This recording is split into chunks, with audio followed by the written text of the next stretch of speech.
The 1993 Gibraltar Song Festival is sponsored by Jumpers Condominium and Lalou Supermarkets.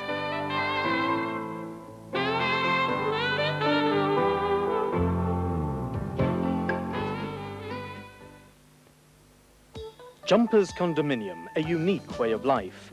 Luxury apartments from 2 to 5 bedrooms, including swimming pool, gymnasium, spacious playground, gardens and individual car parking bays. Prices at Jumpers Condominium have been reduced for a short time only. Take advantage of this unique offer. For further information and viewing, contact Brian Francis and Associates at Montague Pavilion in Queensway, or telephone 71131 or 71006, or fax 42607.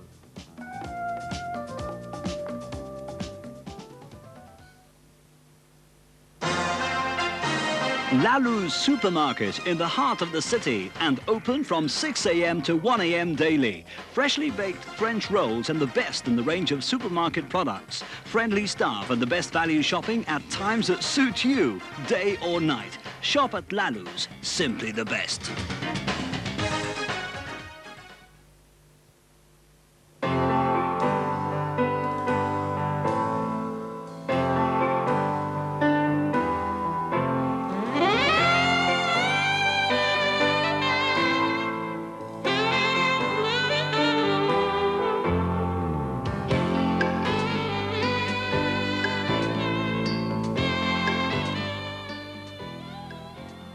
Hi, the Gibraltar Song Festival was held on Saturday night at St. Michael's Cave.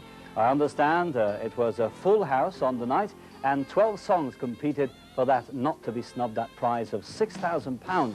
There were other prizes as well, like a second prize of £1,200 and a third of £600. My understanding is that something like 227 songs were submitted to the festival from places as far apart as Northern Ireland and South Africa and Holland and the United States, many other places in Europe as well, and of course some from Gibraltar as well. Well, tonight we're going to relive that night and we're going to show you all 12 songs. So let's get started. Here's song number 1. It's called Nobody Near to Me. It's sung by Al Hodge. Al Hodge, incidentally, also wrote the music, and Matt Richards wrote the lyrics. Here's Nobody Near to Me.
Al Hodge and Nobody Near to Me. Well, on to song number 2. This one's called Your Love Is In Me.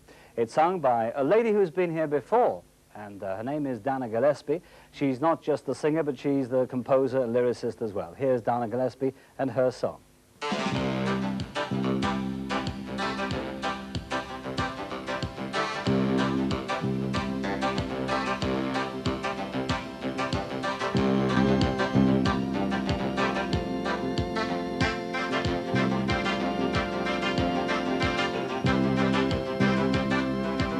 Sometimes I miss you in the middle of the night,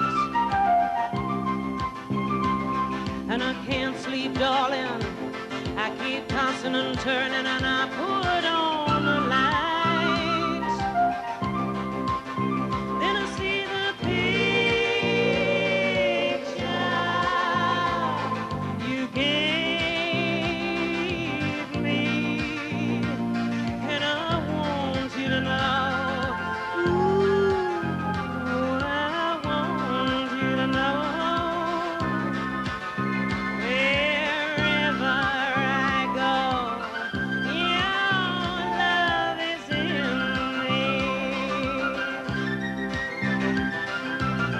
Sometimes I'm lonely, I need shelter from the storm,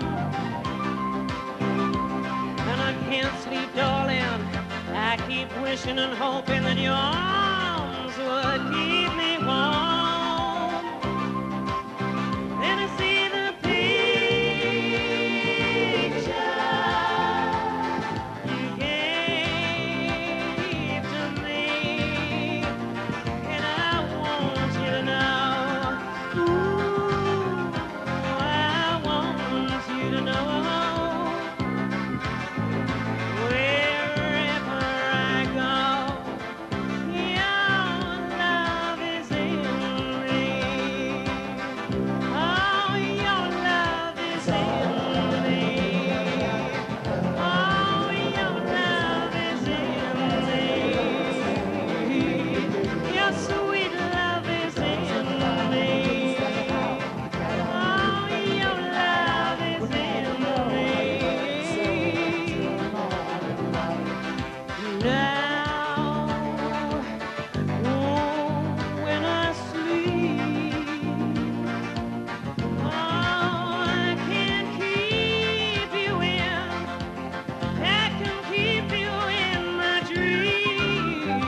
Well done, Dana Gillespie. Well, remember I said that songs had come from everywhere, almost. This one comes from Norway. It's a song called Send Him an Angel. The singer is Knut Koppang, and it's his song. He wrote it. Hi, I got thrown out of the blues club last night for wearing pants without holes, so I'm trying again tonight.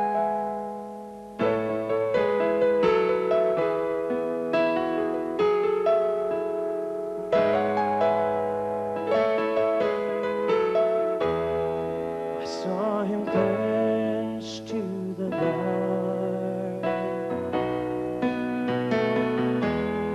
while headlight beams crawled the wall. He forced a smile as he sensed my concern, and gave me a hug in return.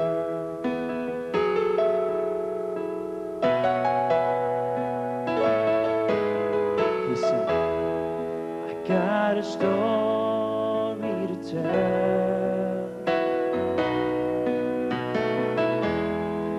about a friend I knew well. He met his God when the world was at war. Sometimes I see him and I long to stars. God sent him an angel for me.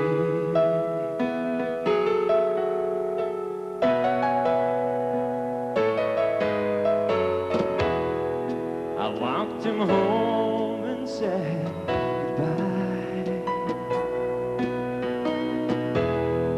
His eyes were glued towards the sky.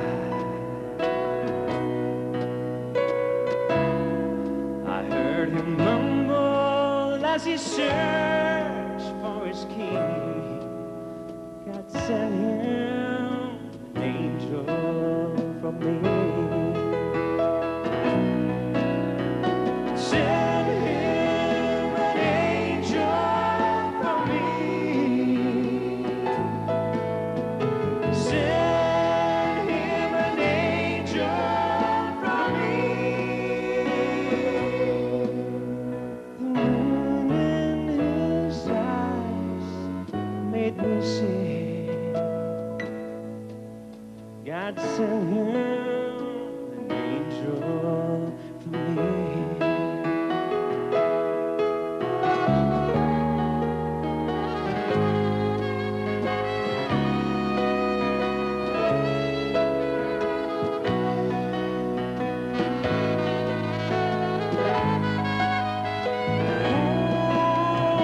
Send him an angel from me. Send him an angel from me. I went to the bar to hear more. They said he was found in the snow on the ground. Send him an angel, yeah, for me.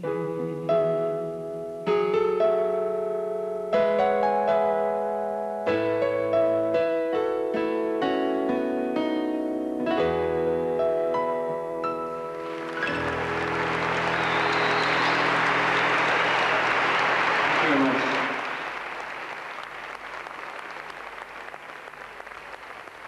Well done, Norway. On to song number 4 now, On the Night. This is how they actually came out. Tonight is Magic is what it's called. The singer is Isabel Ward, and this song is composed by Nick Rowley and Jeremy Brown.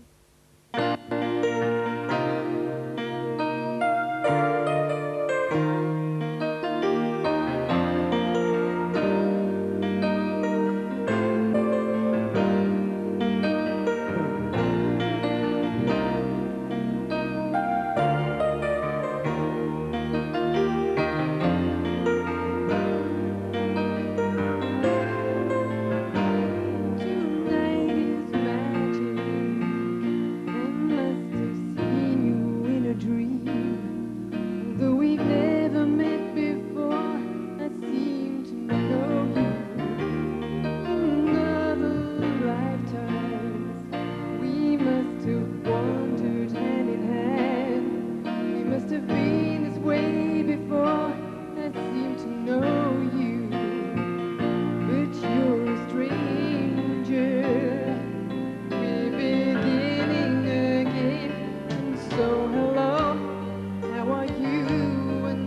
is your name? From tonight, from this moment, my life won't be the same. You will be there for me forever, and I'll be there for you. And we're going down in history, whatever we do tonight. What do you really think of me? Tonight is magic. What should I do? What should I be? Tonight is magic. And what you get is what you see. Tonight is magic. Tonight is magic. I wish tonight may never end, because tomorrow life goes on and life's not easy. I'll read the paper, I'll catch a train, I'll catch a cold, I'll meet your mother, love is hard, and life's not easy. And you're a stranger, though I've known you for years. So hello, what is your name? How do you do? Do you think you will change me? Do I think I change you? And will we live our lives together? And will we do it right? If we're going down in history, we're starting tonight. But I might get old and gray. Tonight is magic. I might ask you to stay. Tonight is magic. Just as long as we can say tonight is magic.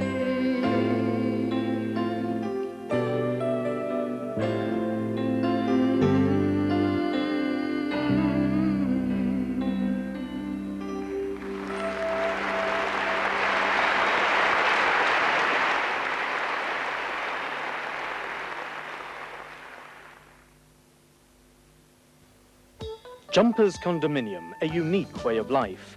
Luxury apartments from 2 to 5 bedrooms, including swimming pool, gymnasium, spacious playground, gardens and individual car parking bays.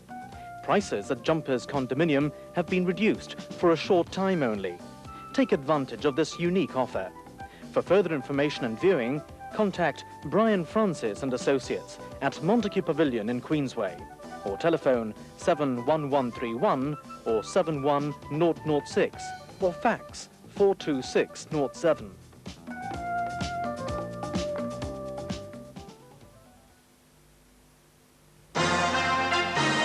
Lalou's Supermarket in the heart of the city and open from 6 a.m. to 1 a.m. daily. Freshly baked French rolls and the best in the range of supermarket products. Friendly staff and the best value shopping at times that suit you, day or night. Shop at Lalou's, simply the best.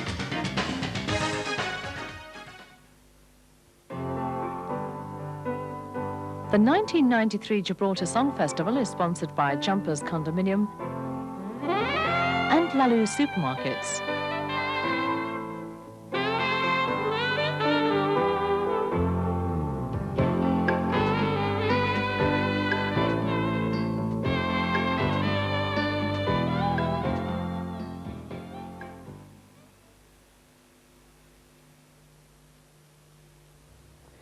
And it certainly was a magical night. Now, I haven't heard this next song. I wonder if, in fact, it is in Italian. It's called Sopra in Sotto. Not quite sure what that means, but Graham McLean sung the song, and he composed it as well. Here's Sopra in Sotto.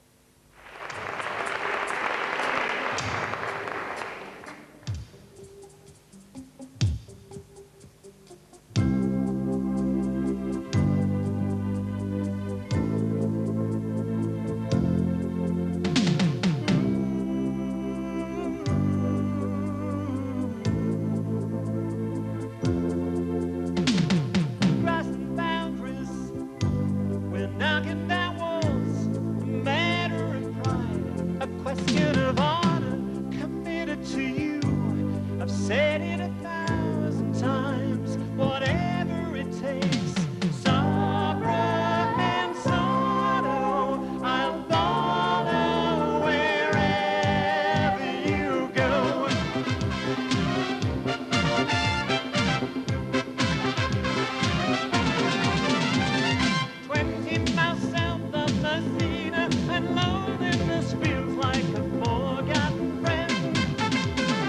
time is a traveler's answer to dinner for two.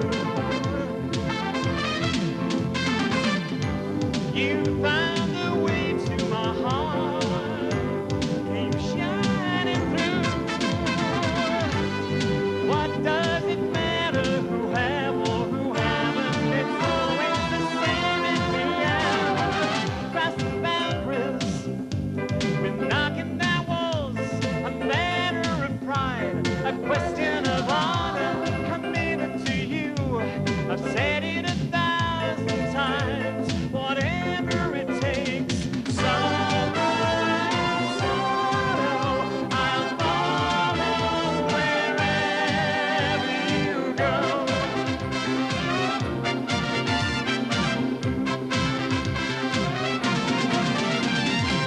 What's wrong with us? Was it something I said? Everybody knows what's best for us and what's going on in my head. Crossing boundaries, we're knocking down walls. A matter of pride, a question of honor, committed to you. I said it 1,000 times, whatever it takes. Sunrise, sorrow, I'll follow wherever you go. Sunrise, sorrow, I'll follow. Come and show me the way. I'll follow. If you ask me, I'll stay. I'll follow wherever you go.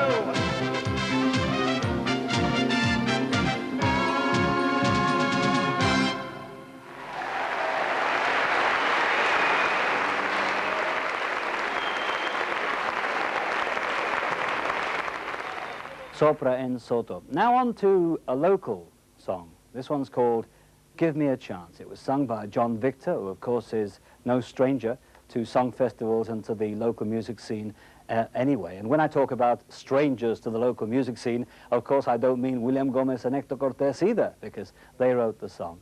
Here's John.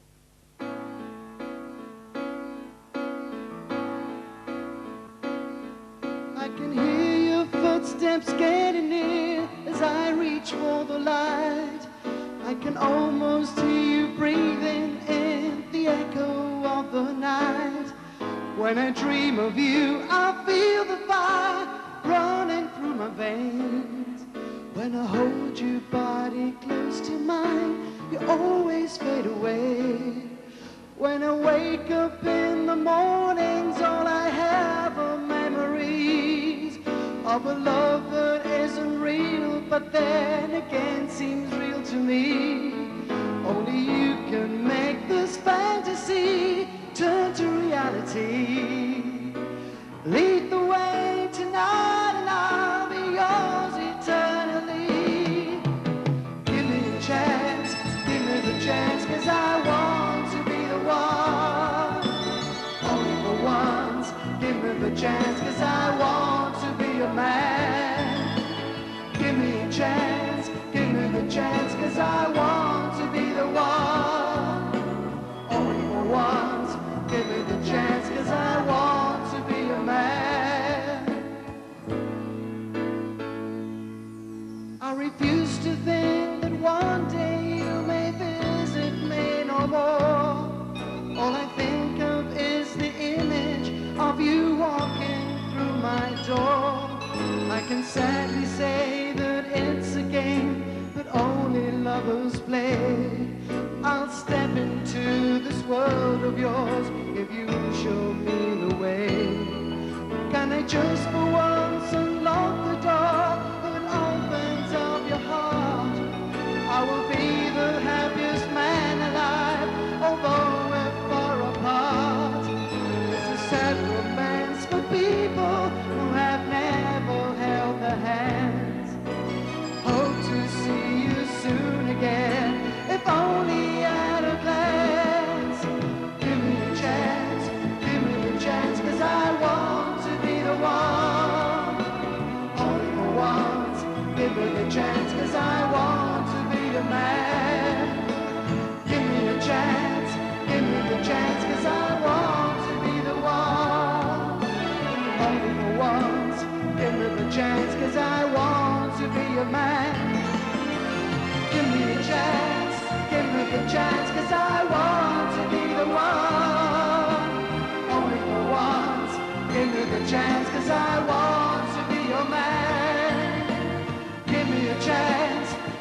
the chance, 'cause I want to be the one.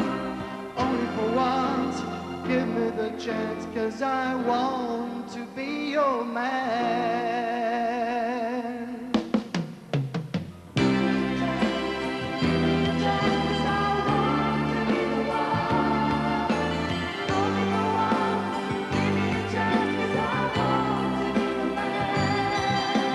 Give me a chance, give me the chance, 'cause I want to be the one. Only for once, give me the chance, 'cause I want to be a man.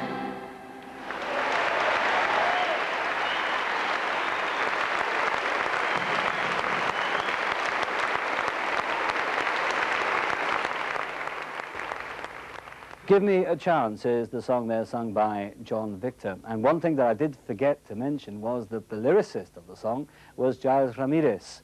Let's go then to song number 7. Here's a song called Walking Away, and it's sung by Victi Silva. The composers and lyricists are Chris Wiles and Victi Silva. Sing to us, Victi.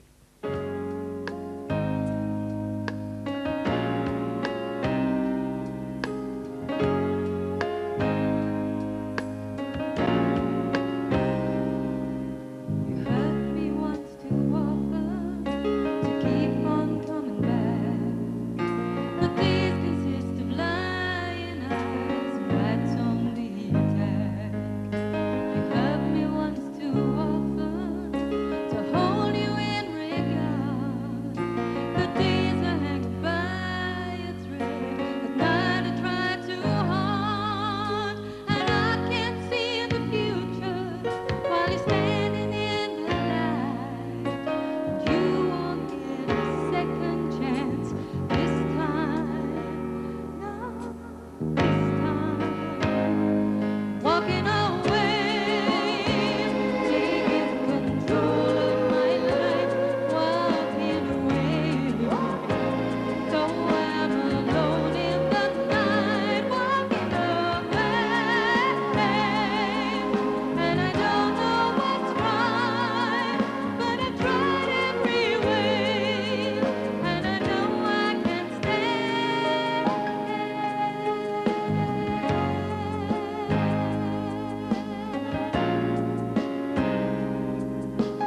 Thought it was forever, you thought I'd never leave. But time has changed the way I feel, all that I believe. Oh, you thought it was forever, I can't take no more. 'Cause deep inside I know about the love we're fighting for. I'm walking away, taking control of my life. Walking away, so I'm alone in the night. Walking away, and I don't know what's right, but I tried every way, every night, every day, and I know I can't stay. Walking away, taking control of my life. Walking away, so I'm alone in the night. Walking away, and I don't know what's right, but I thought it all through, to my own self being true. So I'm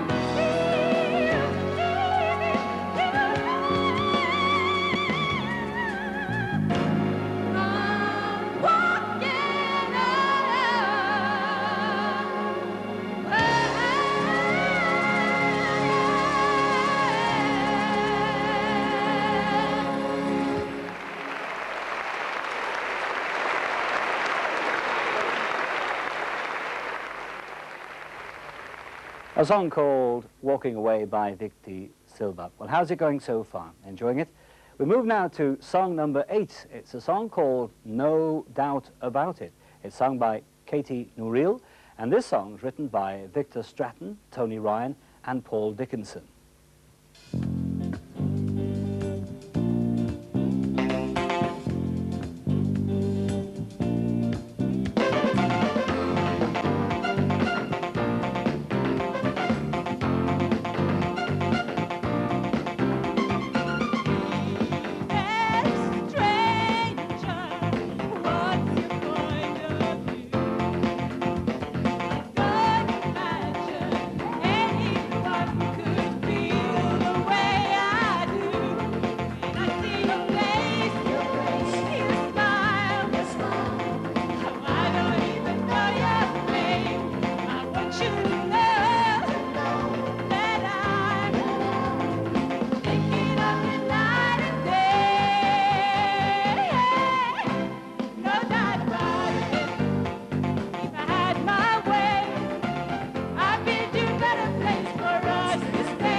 So from that song we move on to a little break, and it's a little break of young ladies dancing on the stage for you.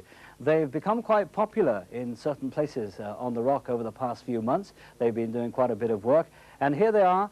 They're dancing to a tune that's very well known. It's called the Ritual Fire Dance. It's performed by Vibrations. They'll be dancing to that particular piece of music recorded by Vibrations on the latest CD. Here they come. They're called Danza.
The 1993 Gibraltar Song Festival is sponsored by Jumpers Condominium and Laloo supermarkets.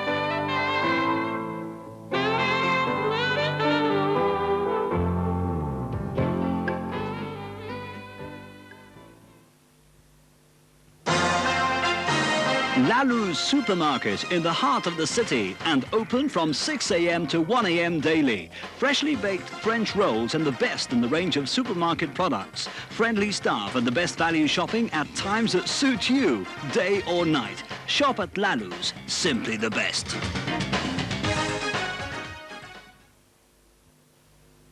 Jumpers Condominium, a unique way of life.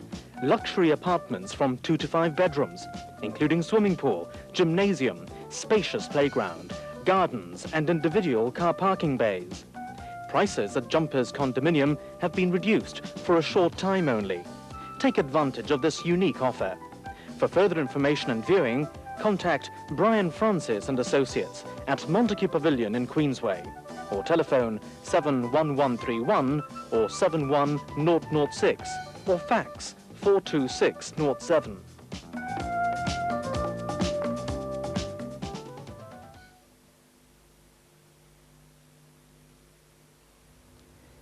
A nice little break there, don't you think, with Danza. Now it's time for song number 9. It's a song called More Than Missing You. It's sung by Doogie White, and the song's written by Mike Brain and Lee Lindsay.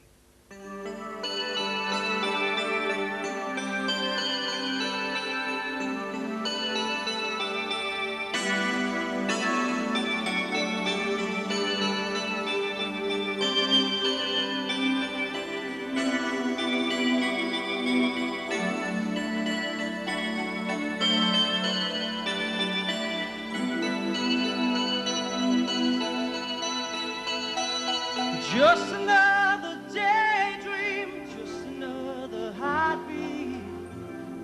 It happens every day. Thought I saw your blonde hair, leather jacket you wear. It was wrong again, wrong again. Is there a madman in the moon tonight? Was that you or just a trick of the light? More than missing you, there's nothing I can do. I can picture you now. More than missing you, my mind is wishing you hear this happen. I'm more than missing you.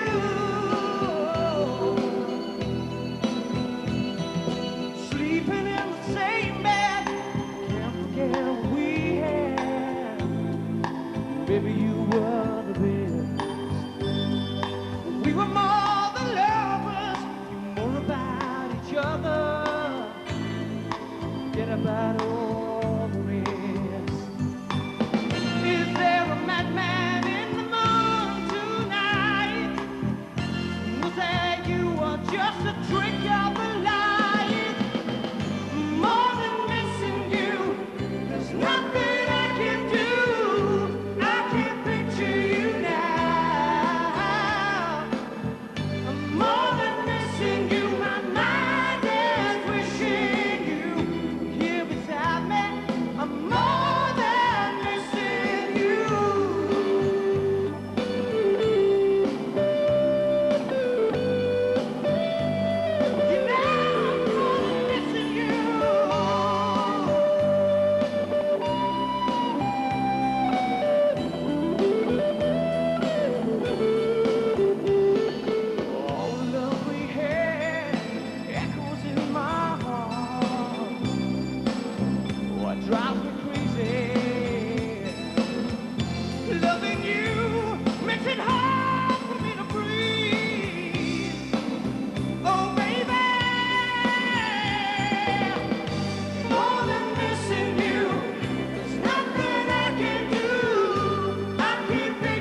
More Than Missing You was the title of that one. And now we go on to one. It's number 10, song number 10 on the night at the Song Festival up there at St Michael's Cave. All I Ask of You is what it's called. It's sung by Pamela Shane and Chris Eaton, a nice duet on this one, written by Pamela and Chris. Here it comes now.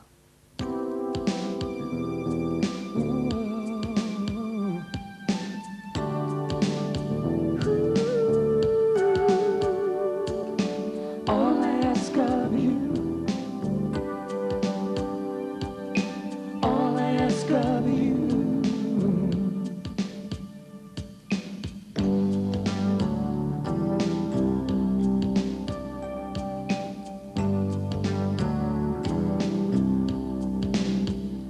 look in my eyes, there are no tears left to cry. Gone is the hurt deep inside. Well, they said would heal with time. Oh, with my soul, I will bear all that you need to know. Though I'm scared, no, I won't let it show. 'Cause I pray this love will never let me go. All I ask of you is to promise me that your love will be true. Even though it's such an easy thing to do, don't break my heart in two. That's all I ask of you. All I ask of you. Every day, deep down inside, I'm afraid that someone will steal you away. Guess I still recall the pain. You and I must be paid for whatever the price, even though there may be sacrifice. But our love will surely stand the test of time.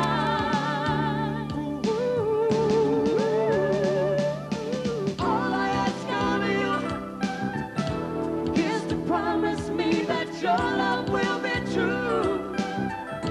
Even though it's such an easy thing to do, don't break my heart in two.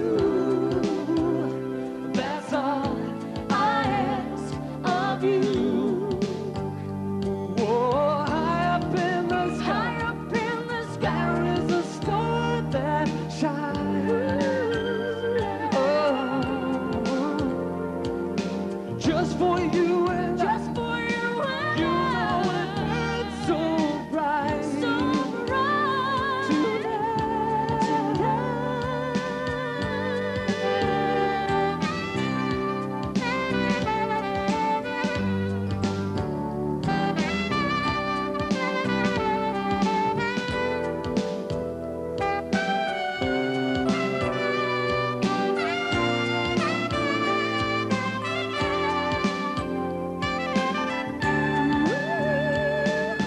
all I ask of you is to promise me that your love will be true.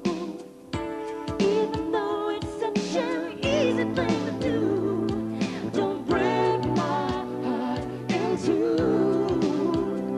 That's all I ask. All I ask of you is to promise me that your love will be true.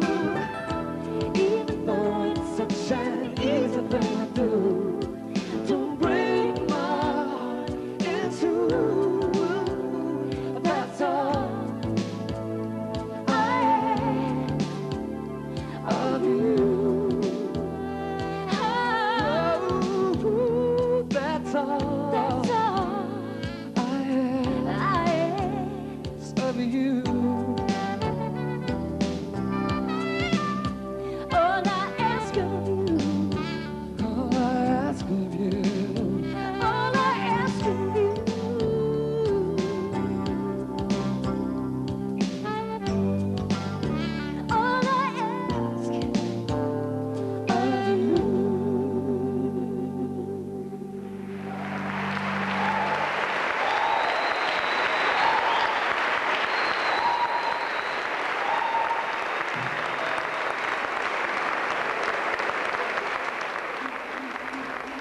Nice romantic tune there for you, a song called All I Ask of You. And on to song number 11, which was the second entry from Gibraltar, written by Philip Valverde. It's a song called At Your Beck and Call. And he called on a young lady to come and sing this song. Her name is Mandy Jane.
At Your Beck and Call. And on to the final song of the night, and the winning song you probably know by now, a song called Stay a While, written by Sue Glover. Now, Sue Glover is no stranger to the music scene. She's recorded I don't know how many hit records as a backing singer, but she has also had hits in her own right, like Doctor's Orders and that other big hit by Brotherhood of Man called United We Stand. Remember that? Well, she was in that as well. This song is written by Sue and fellow musician Roger Webb. Stay a while and enjoy it.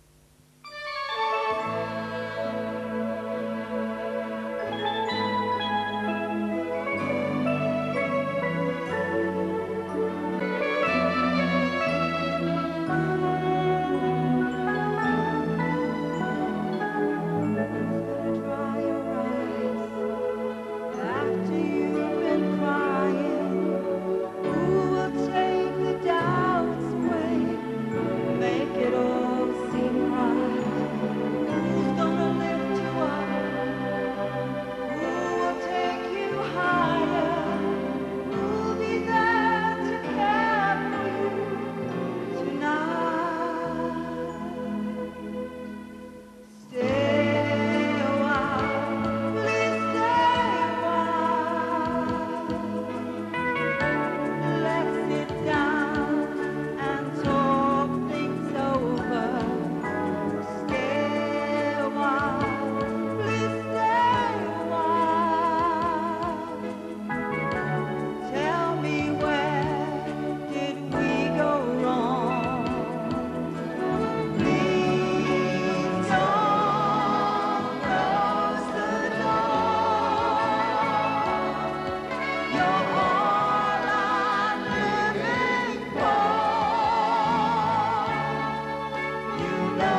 Jumpers Condominium, a unique way of life.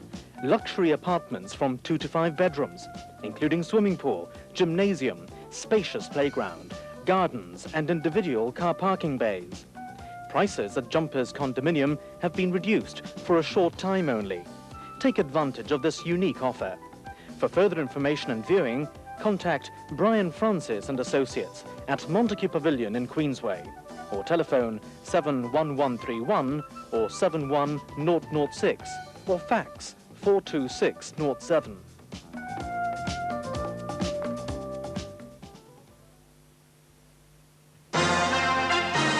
Lalou's Supermarket in the heart of the city and open from 6 a.m. to 1 a.m. daily. Freshly baked French rolls and the best in the range of supermarket products. Friendly staff and the best value shopping at times that suit you, day or night. Shop at Lalou's, simply the best.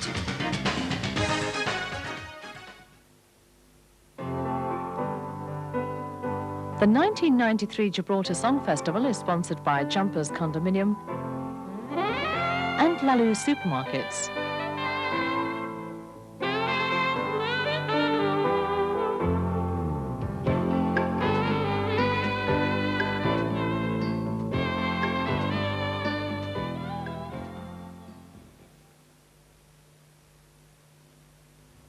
The final song on the night, and no doubt you'll get a chance to hear it again in a couple of moments. But now it's time for more local stuff, and we go down to Catlin Bay and enjoy the Catlin Bay Choir on stage singing a tune called Santa Lucia.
There you have them, the 12 songs that were performed at the Gibraltar Song Festival on Saturday night, and I'm sure we haven't seen the last of them. There'll be many more festivals to come here in Gibraltar.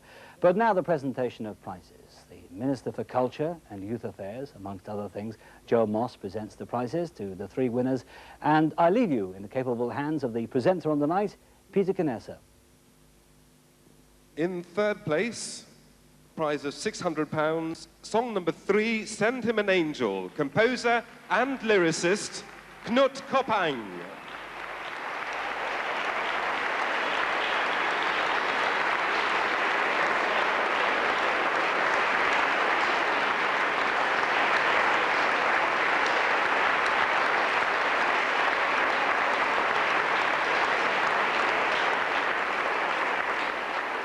Thank you. Good. In second place, song number 10, All I Ask of You. Composers and lyricists, Pamela Shane and Chris Eaton, who also perform the song themselves.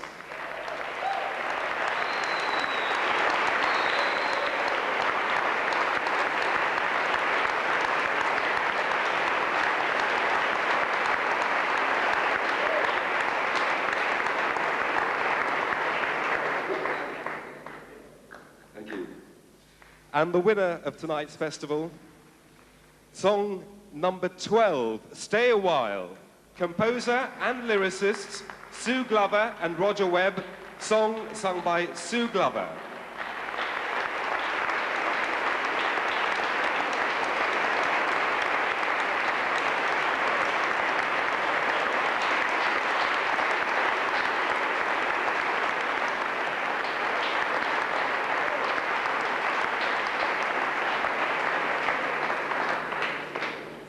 £6,000 donated by Gintel and the British Academy of Songwriters, Composers and Authors Trophy for song number 12, Stay a While. We invite you to stay a while with us. We'd like to thank Minister Joe Moss for presenting the prizes and trophy tonight. Thank you very much indeed. And we're going to continue the show and ask you to stay with us as our orchestra, backing singers get ready to perform for you the winning song of the Gibraltar Song Festival 1993, Stay a While, performed by Sue Glover.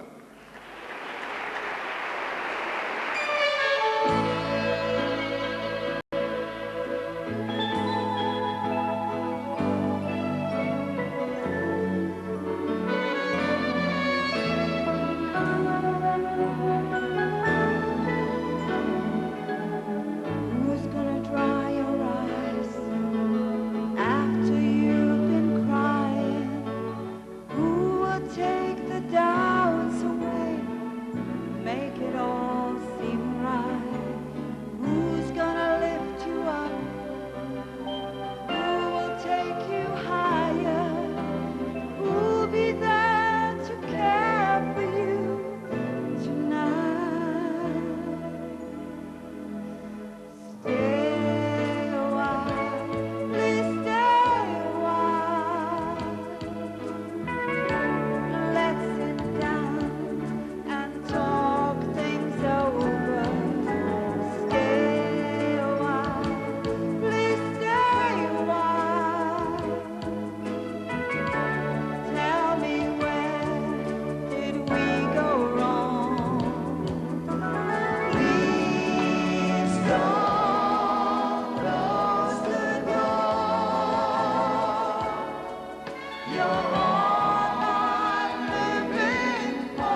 The 1993 Gibraltar Song Festival is sponsored by Jumpers Condominium and Laloo Supermarkets.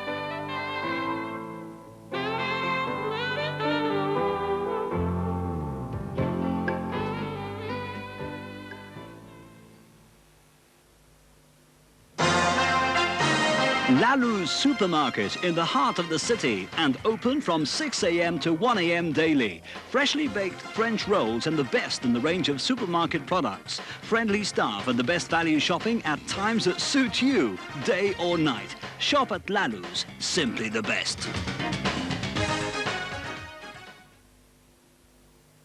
Jumpers Condominium, a unique way of life. Luxury apartments from 2 to 5 bedrooms, including swimming pool, gymnasium, spacious playground, gardens and individual car parking bays. Prices at Jumpers Condominium have been reduced for a short time only. Take advantage of this unique offer.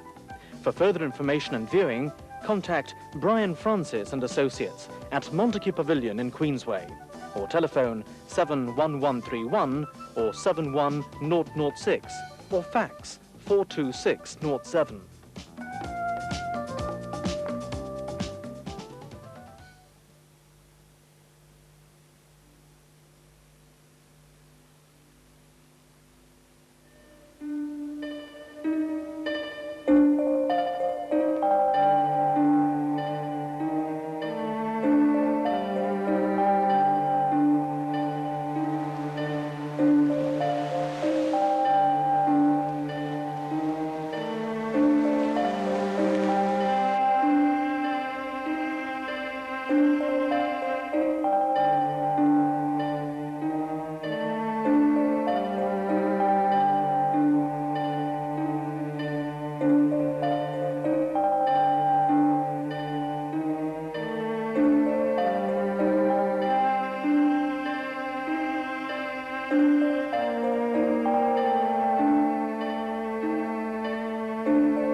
Gibraltar Song Festival was held this year at the John Mackintosh Hall on Saturday the 11th of February. Well, this year there were 260 entries from 23 countries like Austria, Belgium, Brazil, England, Italy, Germany and Gibraltar, of course, amongst others. The pre-selection, as in other years, was carried out in London under the auspices of BASCA, the British Academy of Songwriters, Composers and Authors. In the end, a total of 12 songs were selected for this year's show. The first prize was sponsored by Gibtel of £6,000 it was. The second and third prizes sponsored by Gibraltar 9X Communications, and they were of £1,200 and £600 respectively. Well, this year the show's musical director was Charles Chappie and the producer was Joe Cortez. So on to the first of the songs, I'm Still Discovering You, music by Mike Berry and lyrics by Roger Rounds, and the singer Mike Berry also, who's had hits in the 60s and 80s. Mike Berry, also something of an actor. Here he is now. I wonder what you'll say when you see my insecurity start showing through. See it through my eyes now, I can disguise just how little I know about you. Though your moods frighten me, move me, enlighten me, I know I can show you anything you, oh, you see right through me, know all there is to me, but I'm still discovering you. Our love has brought us to uncharted deep waters, and I'm to blame, though I've tried. I want this journey to last an eternity, but you seem unsatisfied.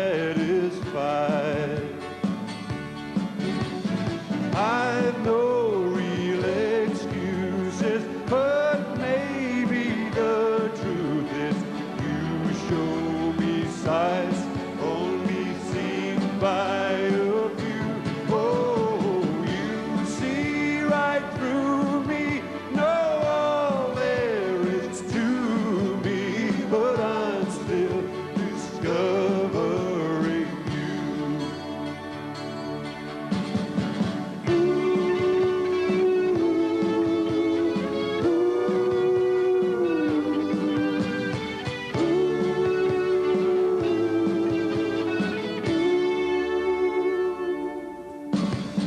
I know I can't afford to be so overawed.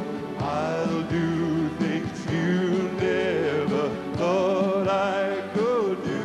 Oh, then maybe you'll see there's so much more to me while I'm still discovering you. While I'm still discovering you.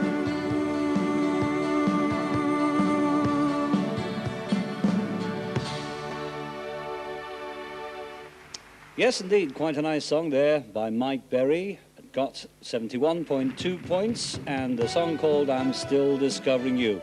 Well, on to song number 2 on the night. It was a local composition by Brian Torres, Joe Pike and John Victor. And in fact, singer John Victor performs this particular one.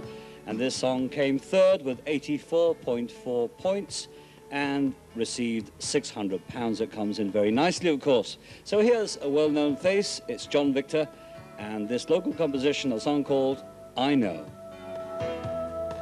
Yes, I know you're waiting to leave me far behind. It's in your eyes, gonna leave me, and I can read your mind. Nothing's changed, no reason, no harm to hurt you so. What can I do? can't let you go. Don't leave me now, 'cause I'm in the deep waters of love. I'm just drifting far out with the tide. When you know I need you by my side to survive. I know you found another. Maybe you think he's fine, but he will never give you love like mine.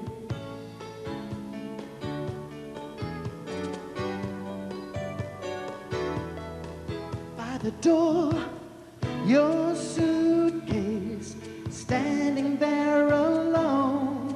Somebody else will be waiting, so just pick up the phone.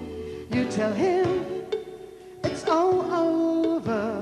With me you're going to stay, 'cause I can't live without you, even for a day. Don't leave me now, 'cause I'm deep in the waters of love. I'm just drifting far out with the tide. When you know I need you by my side to survive. I know you found another. Maybe you think he's fine, but he will never give you love like mine. We've seen good times together. They will come back someday. Girl, don't give up and leave me. Say you'll stay. I know you found another. Maybe you think he's fine, but he will never give you love like mine. We've seen good times together. They will come back someday. Girl, don't give up and leave me. Say you'll stay. Do-do-do.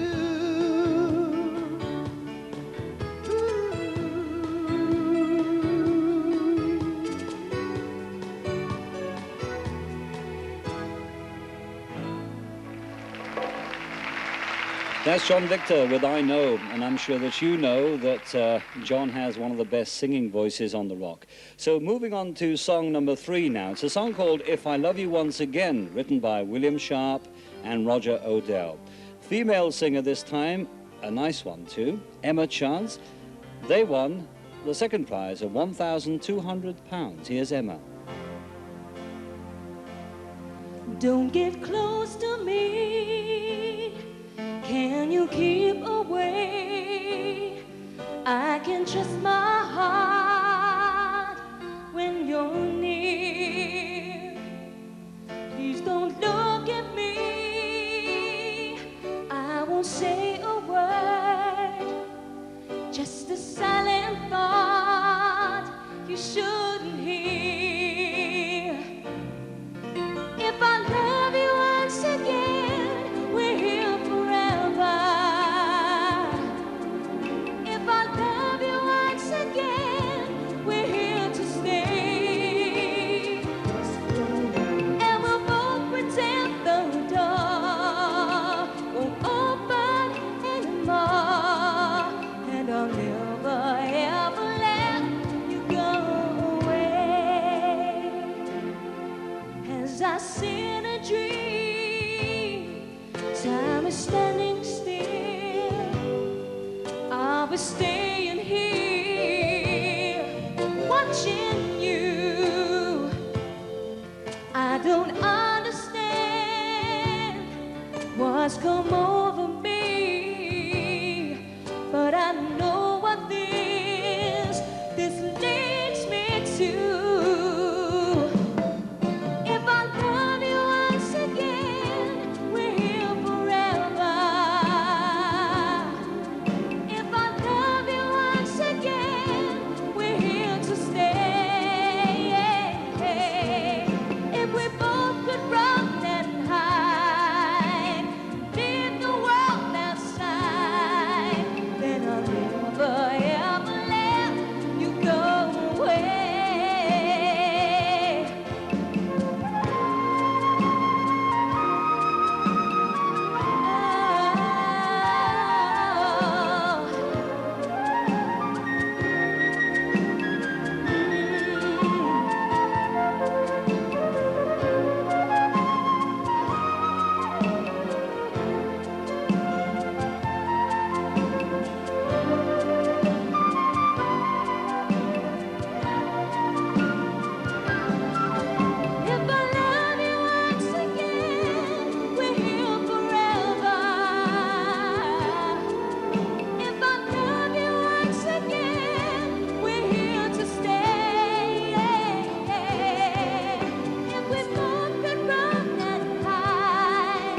Emma Chance with a lovely song called If I Love You Once Again, and they got second prize with that, £1,200 sponsored by Gibraltar 9X Communications. Song number 4 now is called Europa, composed by Carol George Waldinger and George Hahn. It's sung by Pilos Puntos. Wunderland vom Schwarzmeer zum Atlantik. Weite Ströme ziehen mich mit sich fort. Steile Felsen kratzen an den Wolken. Dunkle Wälder streichen sanft das Land. Wo lad ich mal dein Zauberbad? Der Südweststreit Sahara-Sand. Der Golfstrom wärmt den Meeresstrand. Europa grenzenloses Land. Du willst andere nicht besiegen. Du gibst vielen Völkern Raum. Europa sanft nach all den Kriegen. Mit dir lebt der Menschentraum.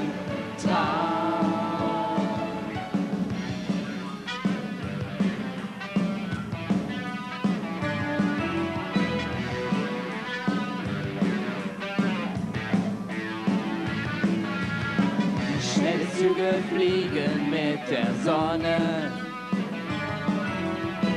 Trampfpferde golden glänzt ihr Haar. Labyrinthe, Tempel, Kathedralen. Zwischen Türmen der Vernunft.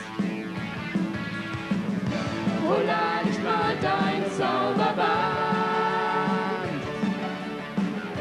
Der Südweststreit Sahara-Sand. Der Golfstrom wärmt den Meeresstrand. Europa grenzenloses Land. Du willst andere nicht besiegen. Du gibst vielen Völkern Raum. Europa sanft nach all den Kriegen. Mit dir lebt der Menschentraum. Du willst andere nicht besiegen. Du gibst vielen Völkern Raum. Europa sanft nach all den Kriegen. Mit dir lebt der Menschentraum. Du willst andere nicht besiegen. Europa grenzenloses Land. Du gibst vielen Völkern Raum. Mit dir lebt der Menschentraum.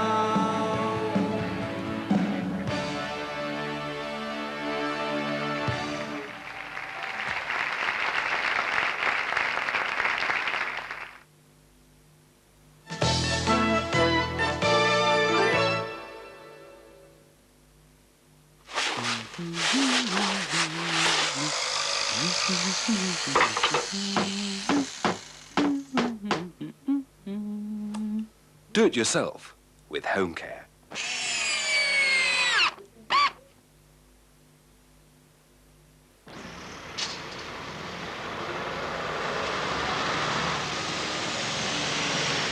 Are other freight services just not delivering? Then let Genesis Freight Services take your load at 230 Main Street or phone 71076. Weekly departures from the UK to Gibraltar. Genesis for that special rate.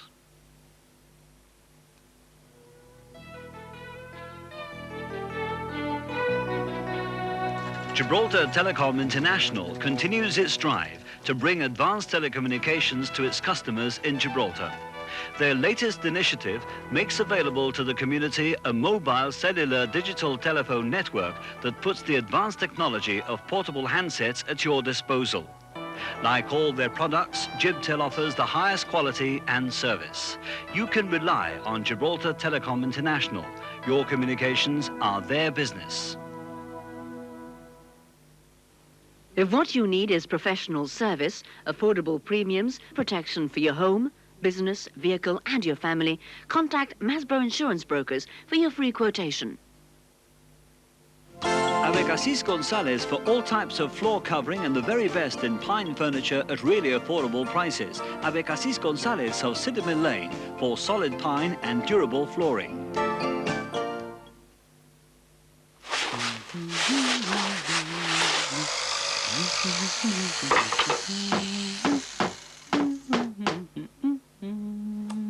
Do it yourself with home care.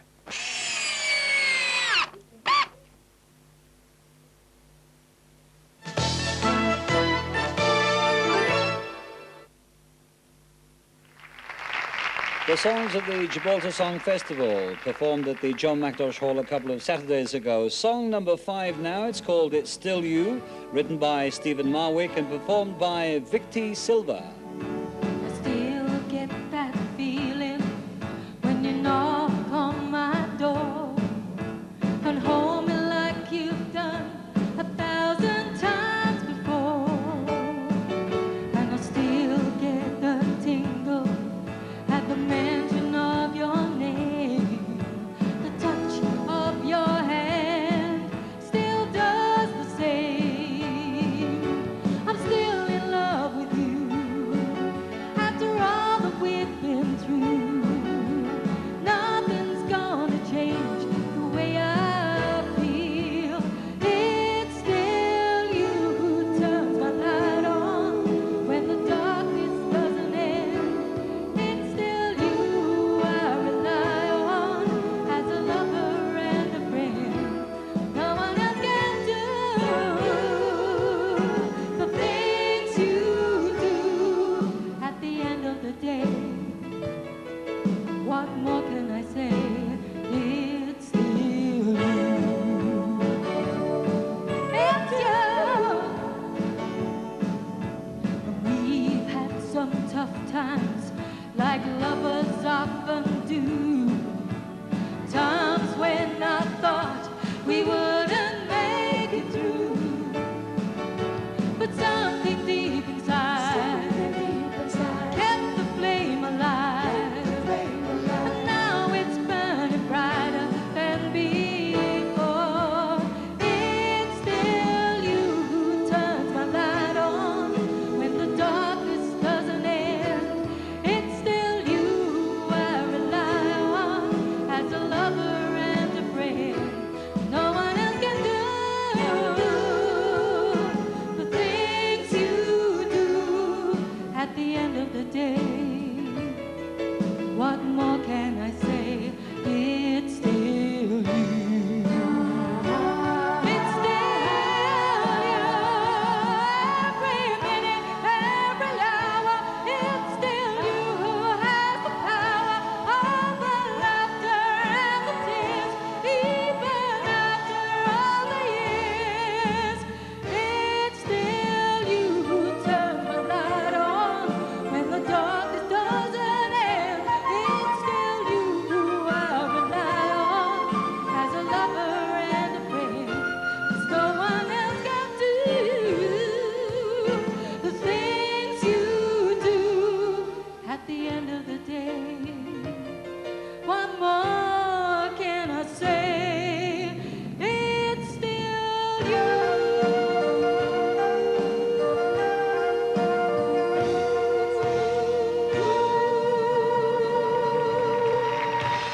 Well, that's the song that came 5th with 74.3 points. It was Victi Silva and It's Still You. On to Summertime Love now with George Breakfast, and it seems that he had a full one because he's the composer, singer and lyricist of this song.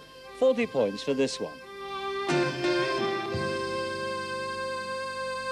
Whenever I see my summer girl in her cut-off jeans, her hips are swaying to and fro, and I know just what it means.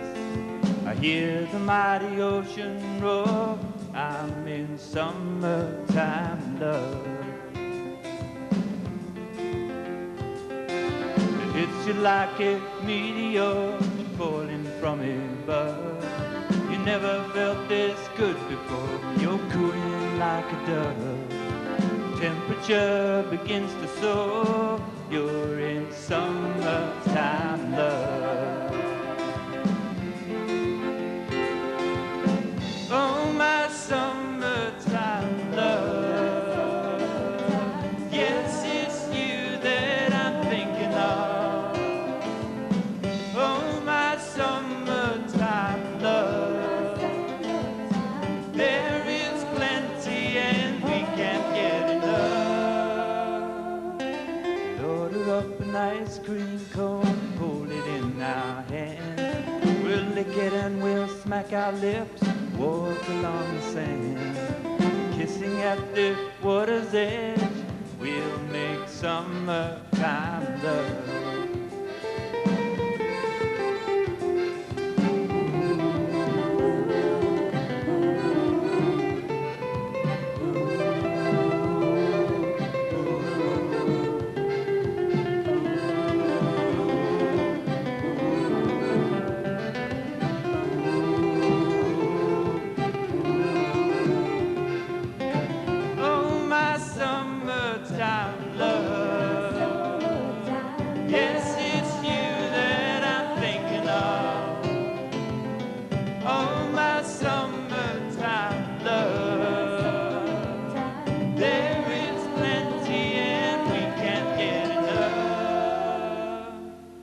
If I take a little nap, you'll bury me in sand. You turn my love on like a tap, I'm putty in your hand. There's not a cloud up in the sky of our summertime love. There's not a cloud up in the sky of our summertime love. Not a cloud up in the sky of our summertime love. There's not a cloud up in the sky of our summertime love.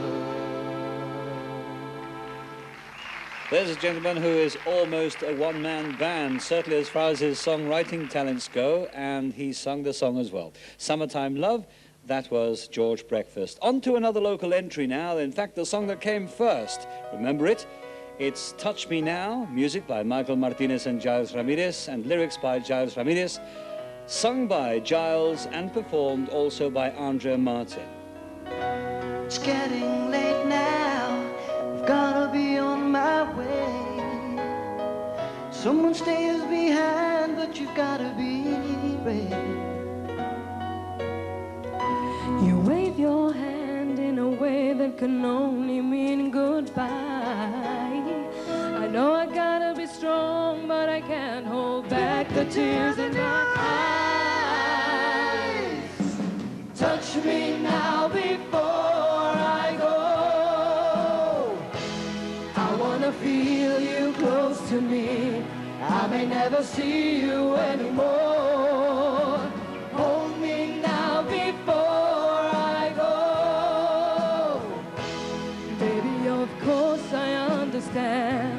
these are the problems of a woman in love.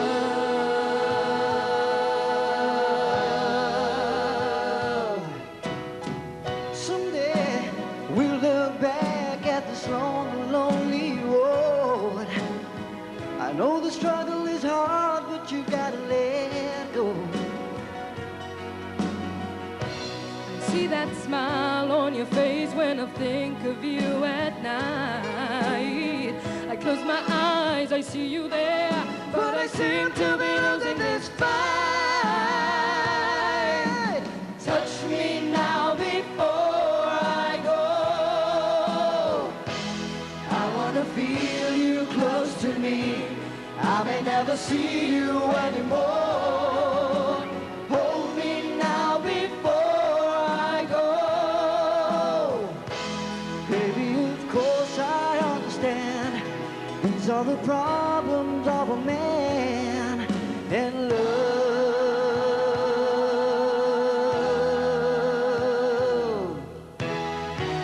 You got him, And you got her.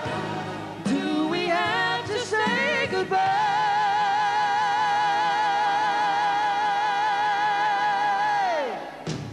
Touch me now before I go. Touch me now before I go. I wanna feel you. I wanna touch you. Hold me now before I go. Hold me now before I go. Touch me. I'm standing I need to touch me. Hold me.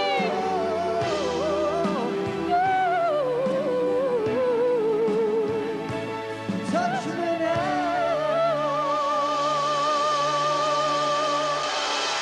Andrea and Giles singing that song there, Touch Me Now, and they got a good response too, didn't they? So much so that they took home £6,000 as the first prize. So we're moving now to song number 8, There By Your Side, written by Dennis Chappell, David Wilson and Kenny Brown.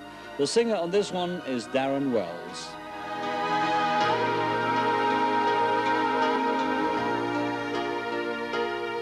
Look to the sea. I know the love from you will ride the waves to be with me. The tides will bring the longing of our destiny. Though you're 1,000 miles away, I still can be there by your side. Look to the sky. Maybe the birds will take this song and sing it just for you. The clouds may paint your picture on the deepest blue. The sun will dry the tears of rain and shine for you. I'm there by your side.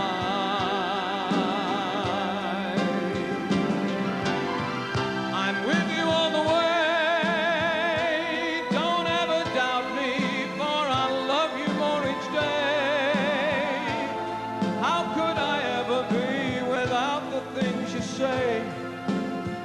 I can only pray you'll feel me there with you.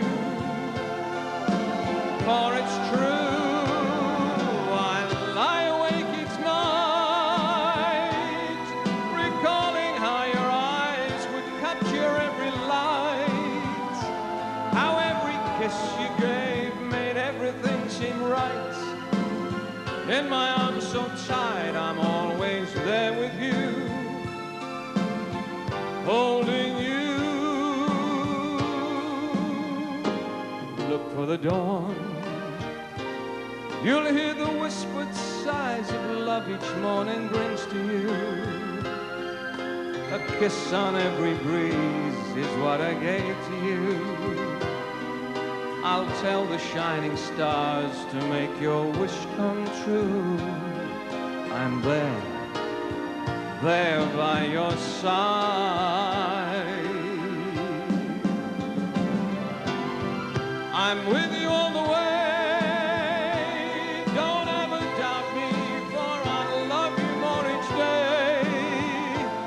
How could I ever be without the things you say? I can only pray you'll feel me there with you. For it's true,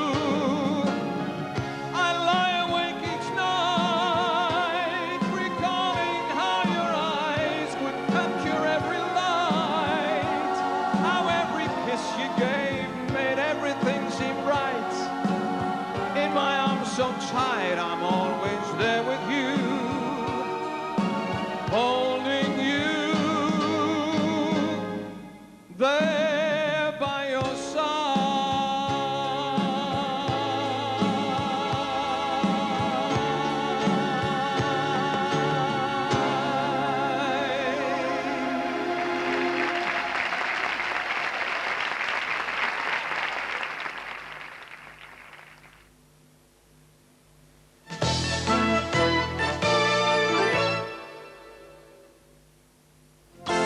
Assis Gonzalez for all types of floor covering and the very best in pine furniture at really affordable prices. Avec Assis Gonzalez of Citadel Lane for solid pine and durable flooring.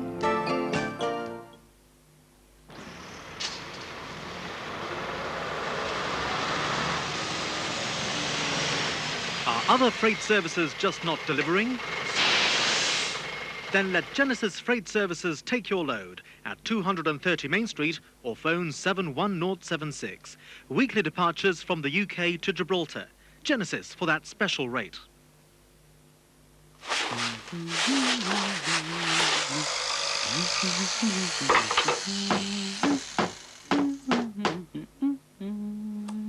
Do it yourself with home care.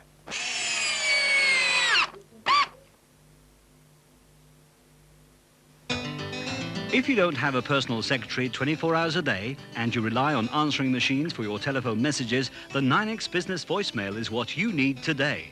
It handles multiple messages simultaneously in complete confidentiality. You have a password to access it. It's easy to use with your touch-tone telephone and requires no hardware or maintenance.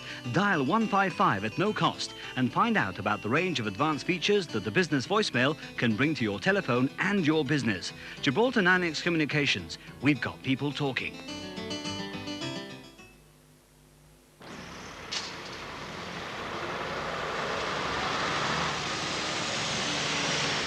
Are other freight services just not delivering?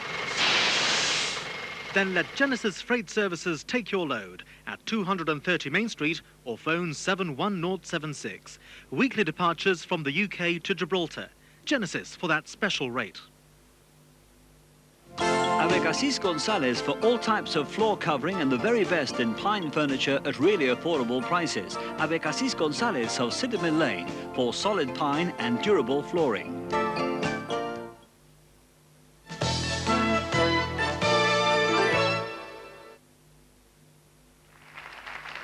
It's the Gibraltar Song Festival 1995, and on to song number 9 now, and for this we go into the Mediterranean and receive a song from Greece. It's called Chroma. It's written by Panagiotis Roumeliotis and Elias Philippou. The singer is a very simpatico young gentleman that popped into the station to bring us his CDs and to say hello. His name is Anastasios, and look at what he brought in the baggage with him. It's Anastasios, song number 9. It's called Chroma.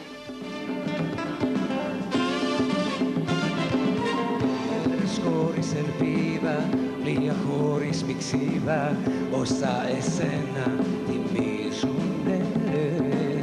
Μοναχικές εικόνες, σαν ερημοί στρατώνες, μες στο μυαλό μου γυρίζουνε. Λείπεις και χάνομαι, τώρα το αισθάνομαι, χωρίς εσένα η ζωή μου αδιανή.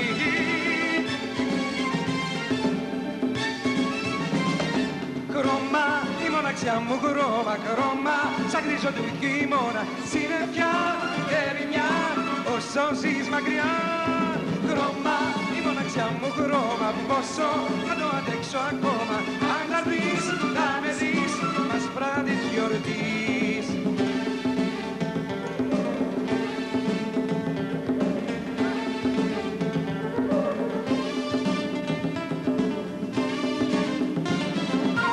Λείπεις απ' τη ζωή μου και σε κάθε στιγμή μου, εσύ κι η μέρα κι η νύχτα μου.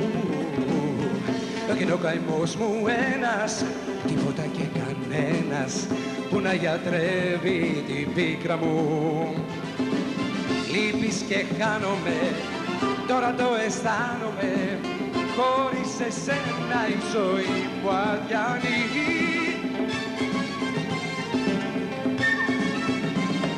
Χρώμα, η μοναξιά μου χρώμα, χρώμα, σαν γκρίζο του χειμώνα, συννεφιά και ερημιά, όσο ζεις μακριά. Χρώμα, η μοναξιά μου χρώμα, πόσο θα το αντέξω ακόμα, αν θα έρθεις, θα με δεις, μας πράτης γιορτής.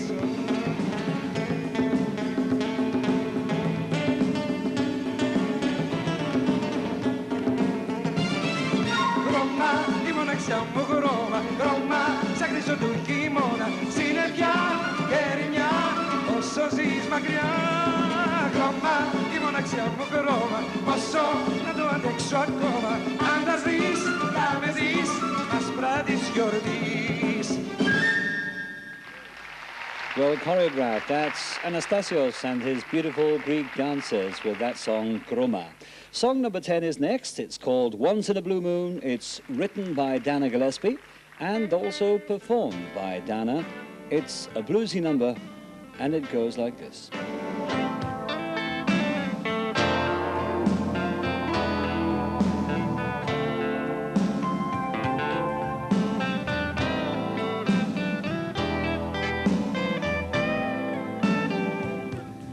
Once in a blue moon, love comes along without any warning. You feel you belong. Somehow love found me, not a moment too soon. Love only happens once in a blue moon.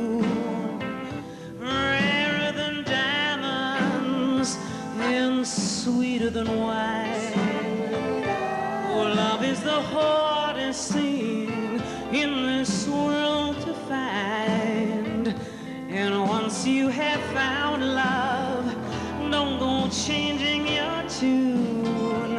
'Cause love only happens once in a blue moon. Oh, blue moon, shining above. These are the arms that waited for love. I opened my eyes, and there was you. Oh, blue moon, I'm out to play from over the hills and far away. You answered the prayer I sent to you, but now my mind, it don't seem so blue. Once in a blue moon.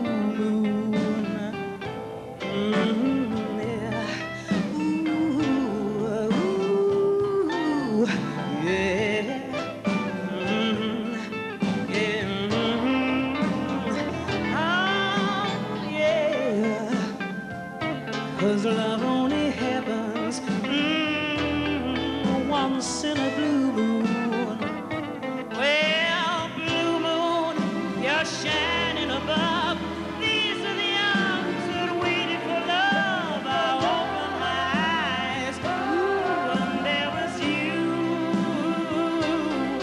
Well, blue moon, I'm out to play from over the hills and far away.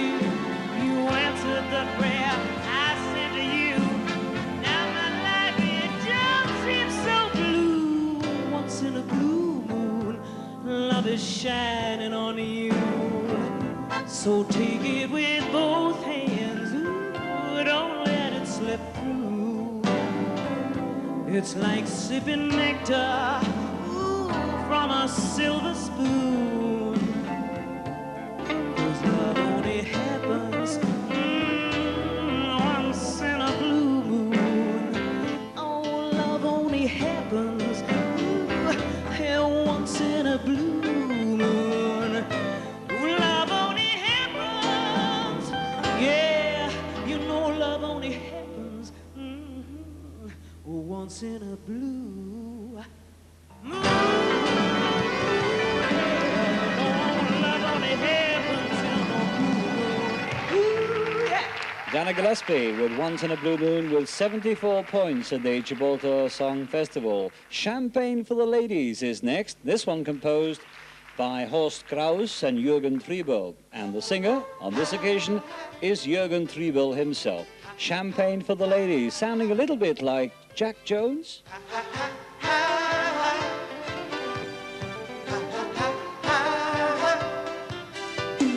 Champagne for the ladies and good times for the guys. Champagne for my baby, for I could say goodbye. What a night, warm and bright. The stars in the sky shine the light so bright. You and I skin to skin after just a few drinks in that Mexican bar. There was a man playing on his guitar, doing the flamenco. Yo te quiero was all I could say when he started to sing. Champion for the lady, good times for the guy.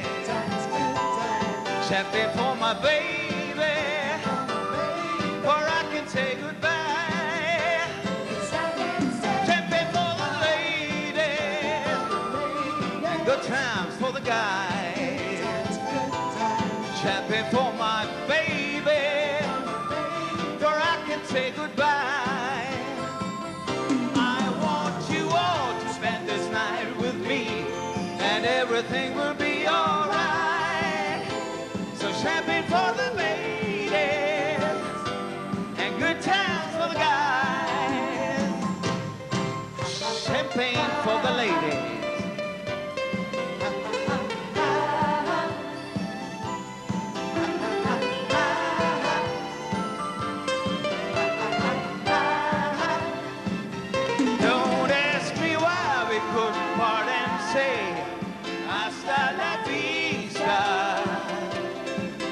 Cause the answer you'll find in this word of this little song. Yeah, champion for the lady, and good times for the guy.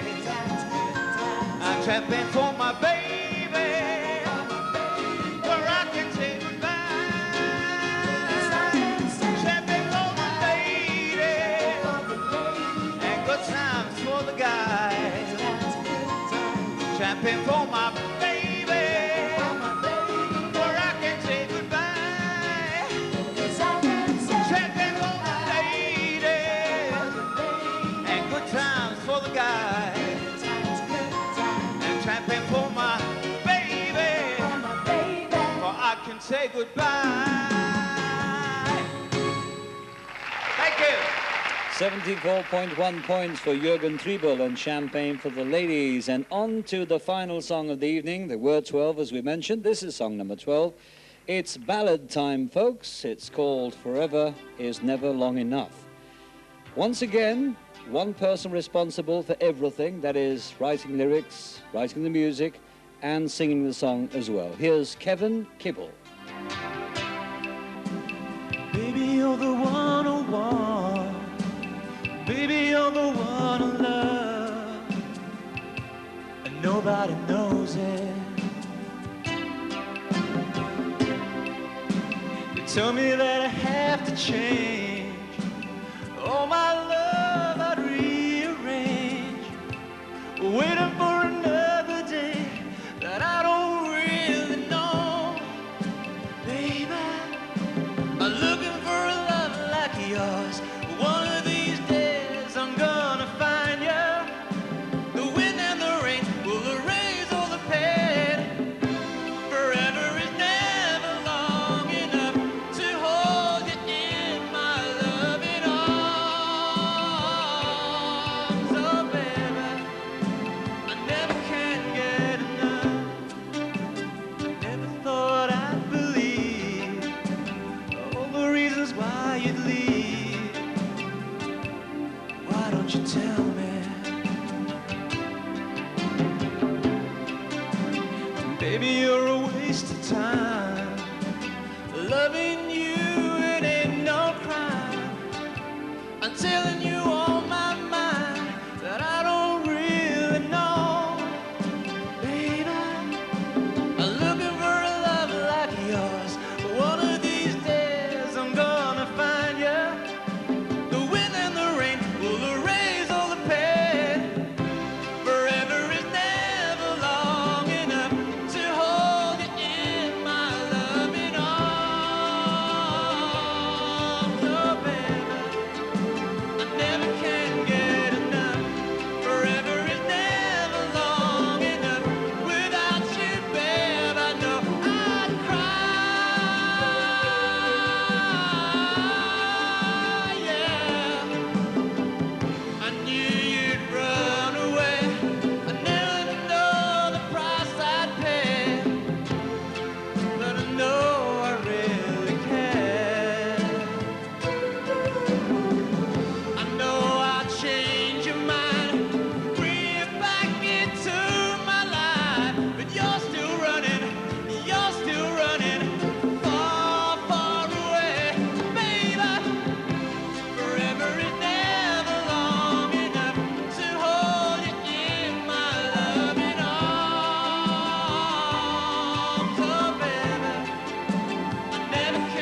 The competition itself, ending on a soft note there, Forever is Never Long Enough, performed by Kevin Kibble.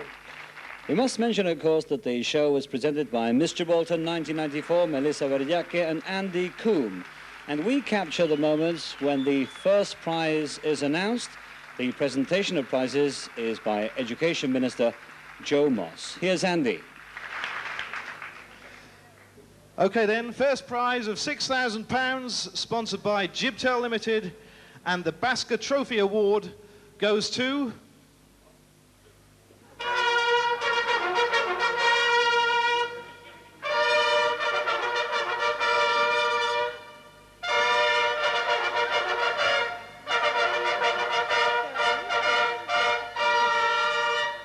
Song number 7, Touch Me Now, composed by Michael Martinez, Giles Ramirez, lyrics and sung by Giles Ramirez.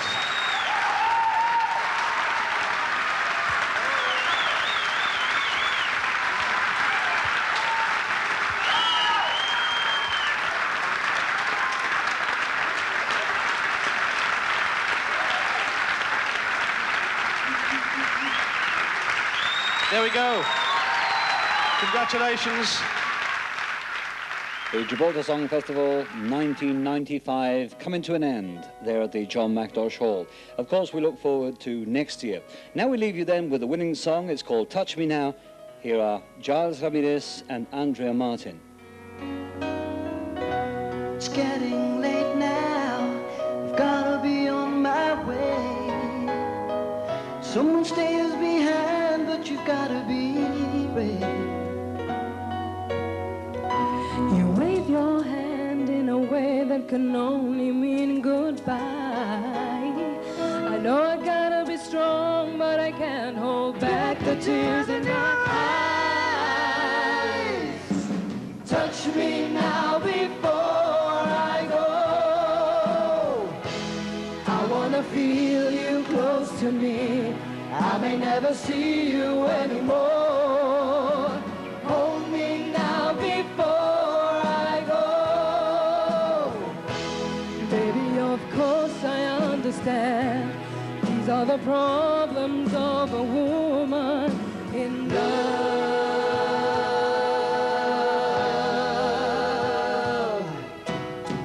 Someday we'll look back at this long, lonely road. I know the struggle is hard, but you gotta let go. I see that smile on your face when I think of you at night. I close my eyes, I see you there, but I seem to be losing this fight. Touch me now before I go. I wanna feel you close to me. I may never see you anymore. Hold me now before I go. Baby, of course I understand. These are the problems of a man in love.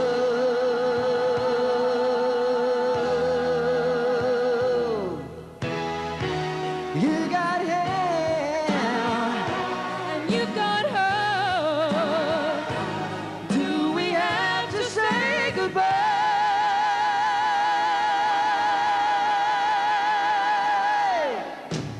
Touch me now before I go. Touch me now before I go. I wanna feel you. I wanna touch you. Hold me now before I go. Hold me now before I go. Touch me. Stay away. I need to touch me. Hold me.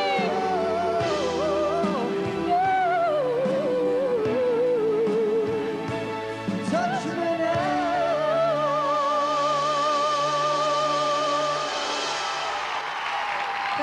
Thank you very much.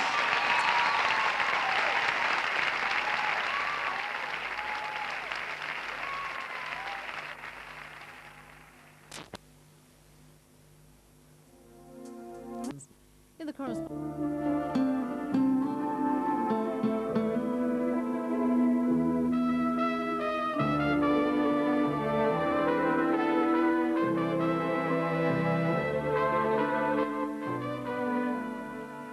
This is Mario Finlayson's prize-winning entry, which took the Gustavo Bacarisas prize of £1,000. The Gibraltar International Art Exhibition is really the best platform in which to appreciate a vast range of styles as will unfold in this pictorial view. A camera has an advantage over the naked eye in that it can zoom into a small detail and exclude the surrounding area. It is that which will help make this film entertaining. Add to it the musical tapestries, and hopefully you have a pleasant short walk through what was a magnificent display of art at the John Mackintosh Hall.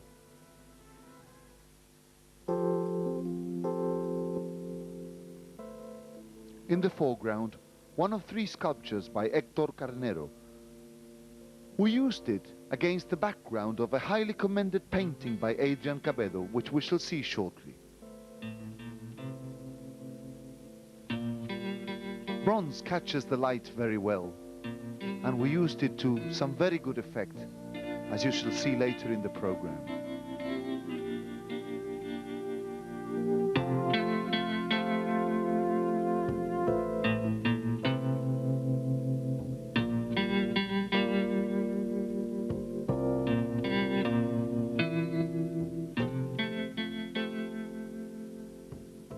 This is the first prize, the Ministry of Culture prize of £3,000, and the work is by Hector Carnero.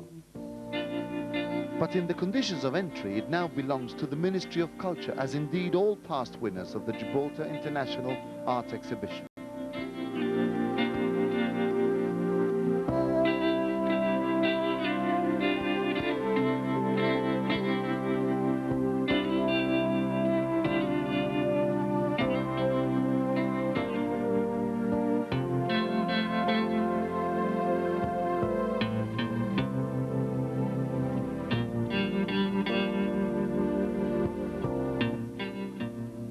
This is our light, playing trick shadows on the impressive features of this bronze vase.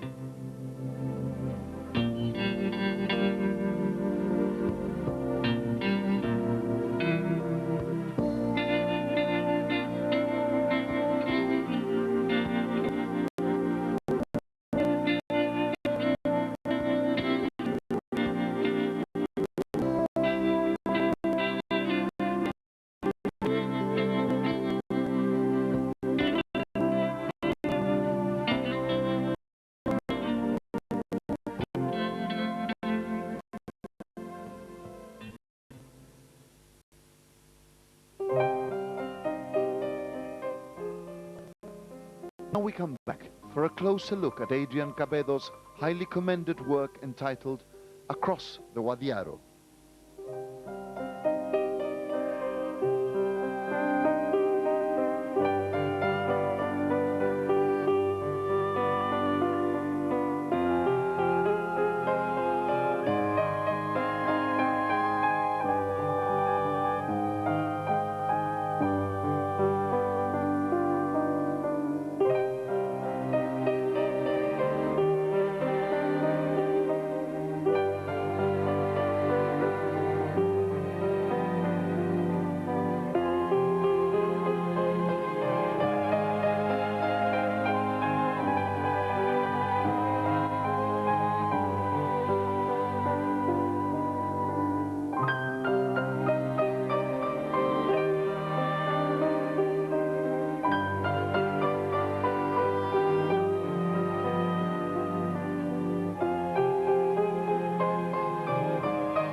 We trade Adrian's Guadiaro for a change of space now, a change of mood, another musical tapestry, another view, this one panning across the paintings and zooming into details.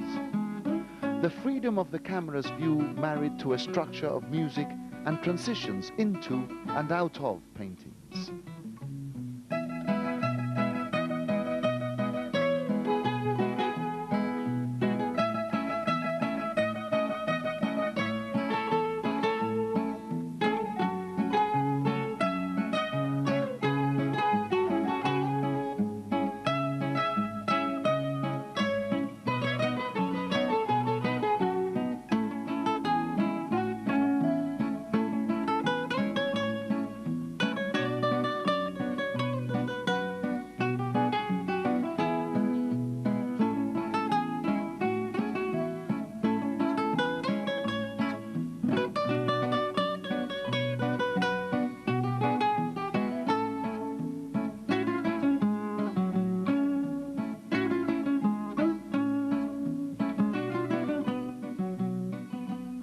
This is the detail of another winner, the work entitled From My Window, Desde Mi Ventana. That took the Jacobo Asaguri prize of £1,000 for the best Gibraltar theme. The winning artist was Francisco Macias Cuevas.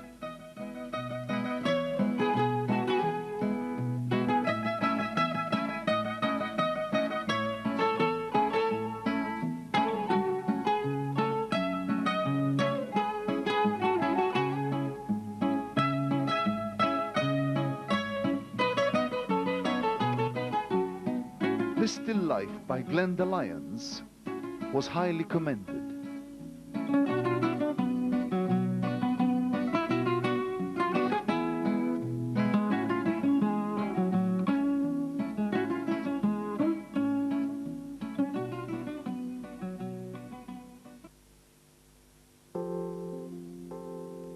Wood and metal used to great effect in these sculptures.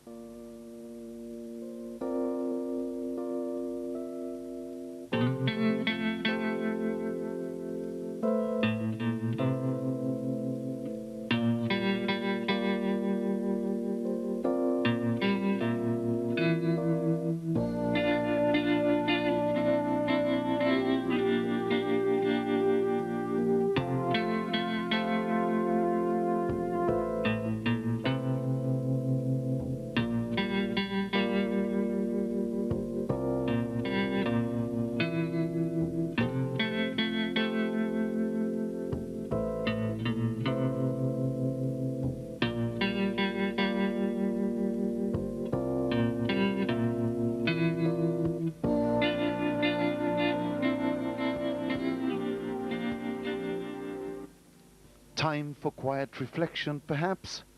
Well, it's from the floor to the walls again for a journey through color and form.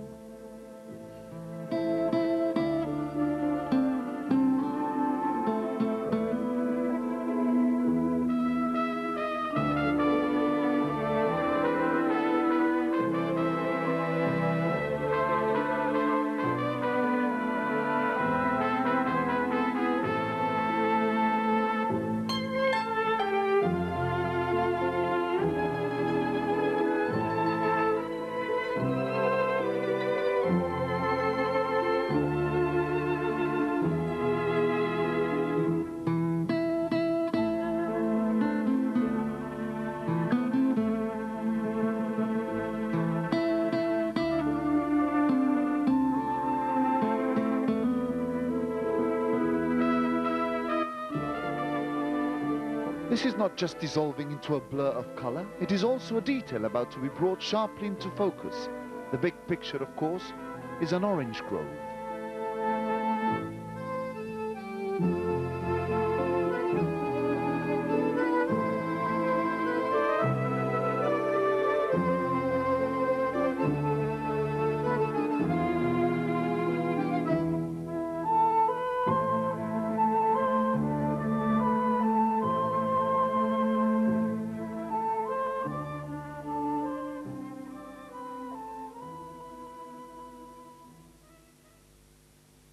I have two views of these exhibitions. One is what I take in, the impact in my walkthrough. Then another is my translation of the camera's view into a coherent picture that will join with other pictures, hopefully in harmony, and not detracting too much from the work on show. This, if you like, is my electronic view.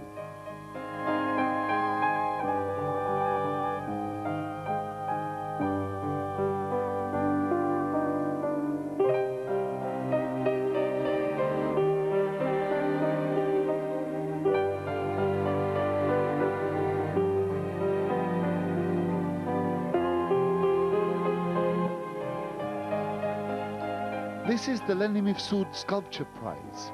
It took £1,000 for artist Marc Sylvain. The work is entitled Marea, and it was one of those not for sale at the exhibition.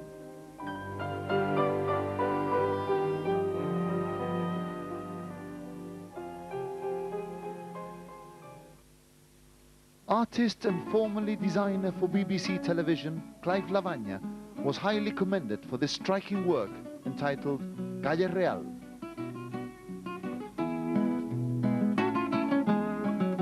Michelle Stagneto was also highly commended for her Morning Light.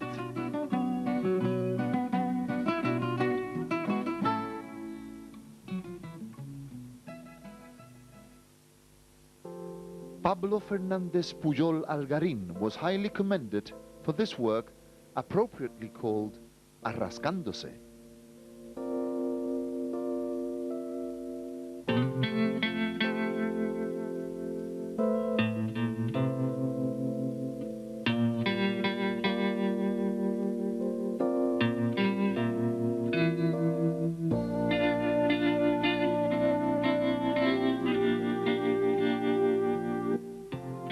The same artist. This one is by Maria Dolores García Enríquez, and it's called Mano.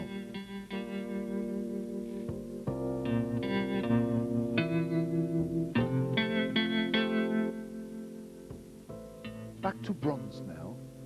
I would have liked to call him Tio Chulo, but the camera went into great detail here.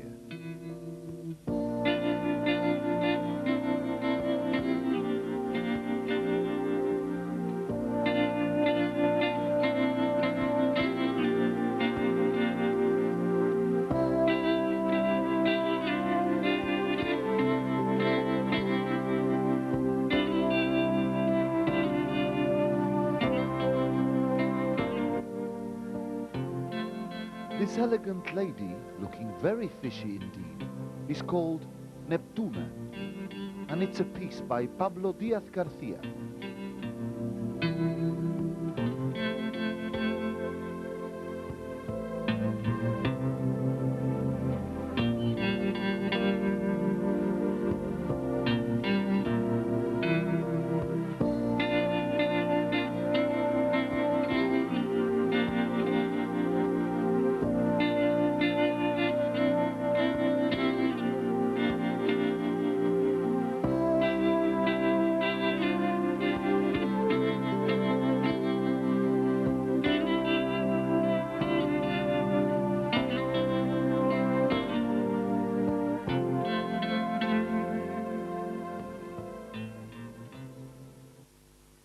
It's time for another Mediterranean journey. This one to end with a local painting from the brush of John D'Almedo.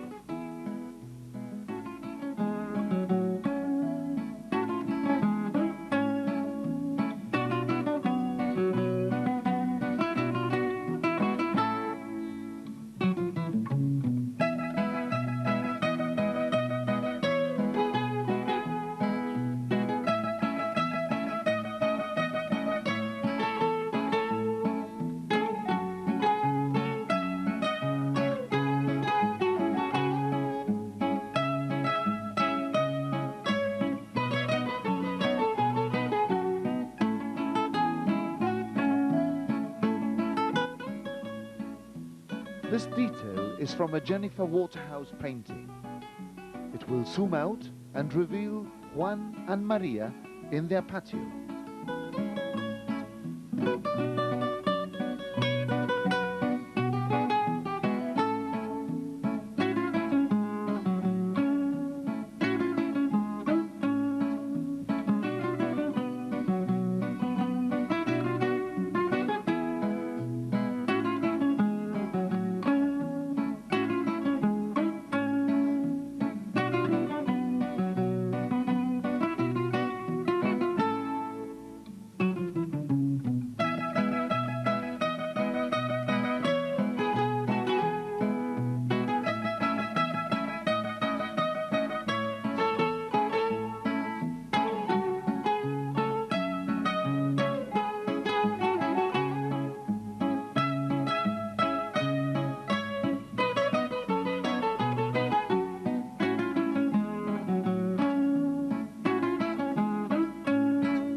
José Manuel García Jimeno, Camino del Rocío.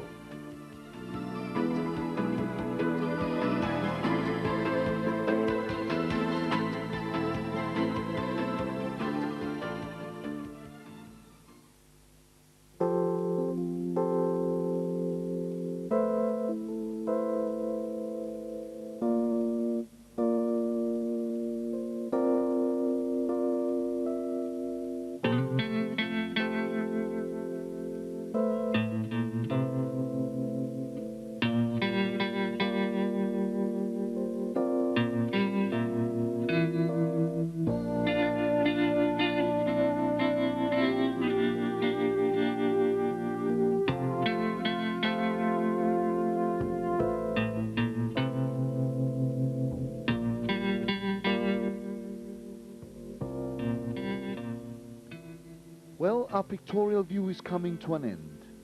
You may have found it contrived or simply a pleasant journey. The latter, we hope. This massive annual exhibition is, for Gibraltar at least, a handful. It gives us a few headaches, but it also gives us a lot of pleasure. This one was not without its controversy about offensive art. Salvador Dali's Masturbator would be considered very offensive in the Vatican, but it would be celebrated in hell. Here's another thought. John Lennon was often declared offensive, but it still haunts us with the words of his immortal tune, Imagine. Let us imagine what art would be without controversy. It would be nothing because no one would be challenging the barriers, or no one would be reacting to those challenges. Till next year, have a good journey through art.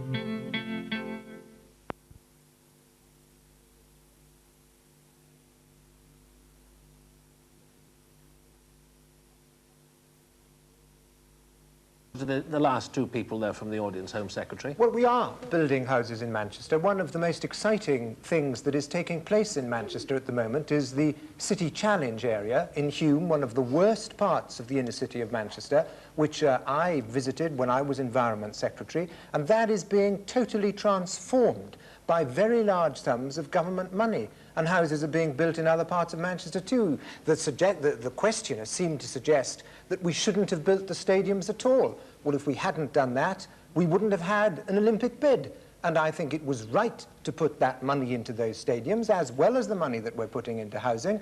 I regret the fact that the bid wasn't more successful, but I think that both Manchester and the country as a whole will benefit from the bid and from the money that was put into it. Gentleman on the front row here.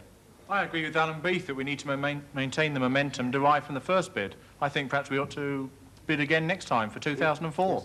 Yes. Before we leave the topic of the Olympics, is there a view on the panel about the fact that Peking didn't win the competition? I have to say, quite honestly, I was relieved that if we weren't going to get it, Sydney got it.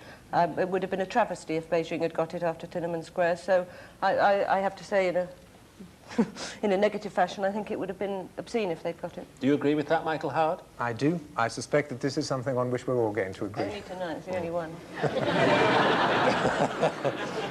And tell me this. Was it bad news for John Major personally today? If Manchester had been awarded the prize, the Prime Minister would have basked in the halo effect. As it is, it will be perceived, I'm sure totally unfairly, as another example of the Major effect. I don't think that's the case at all. I think there's widespread recognition, and many of the people who were appearing on television earlier were making this point, that this was actually the first time we had seen a Prime Minister back a British bid for the Olympics in anything like this way. And I think John Major is entitled to tremendous credit for that. Well, let him make the same bid for the unemployed people in this country, the same bid for people who want a house.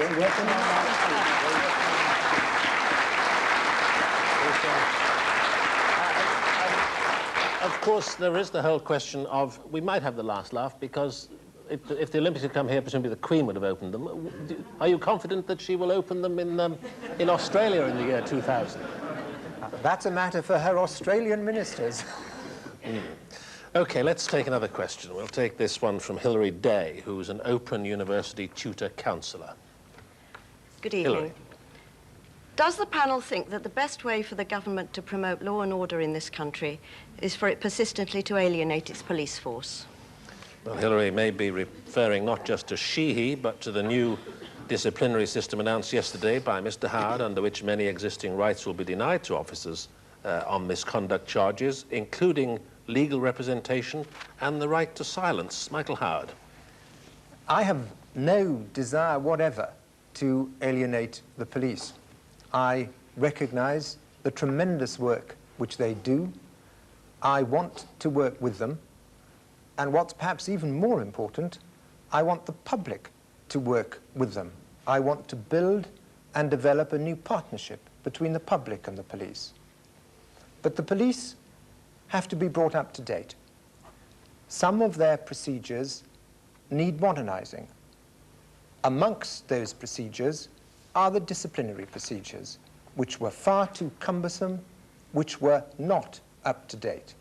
And let me take one particular example which had to be changed, and it's one of the examples that Peter referred to just a moment ago, the so-called right to silence. Now, what we're talking about here is not the right of any police officer when he appeared before a court, which is the same as that of any other citizen when he appears before a court, but the right of a police officer to remain silent when his chief constable is trying to find out whether it is right and proper that that officer should remain a member of the force, where there are allegations that that officer has behaved in such a way that he's not suitable to remain a member of the force.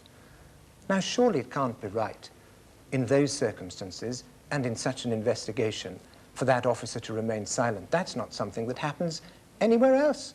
As someone said to me yesterday, if I turn up late for work and my boss asks me why, he expects an explanation. He doesn't expect me to remain silent. So that was one of the ways in which we needed to bring these procedures up to date. I very much hope that when the police have an opportunity to reflect on the decision that I announced yesterday, they will see the good sense of that decision. I very much hope that they will work with me to implement it, to get all the details of that decision right, so that it will help make them a more effective and an even more respected force.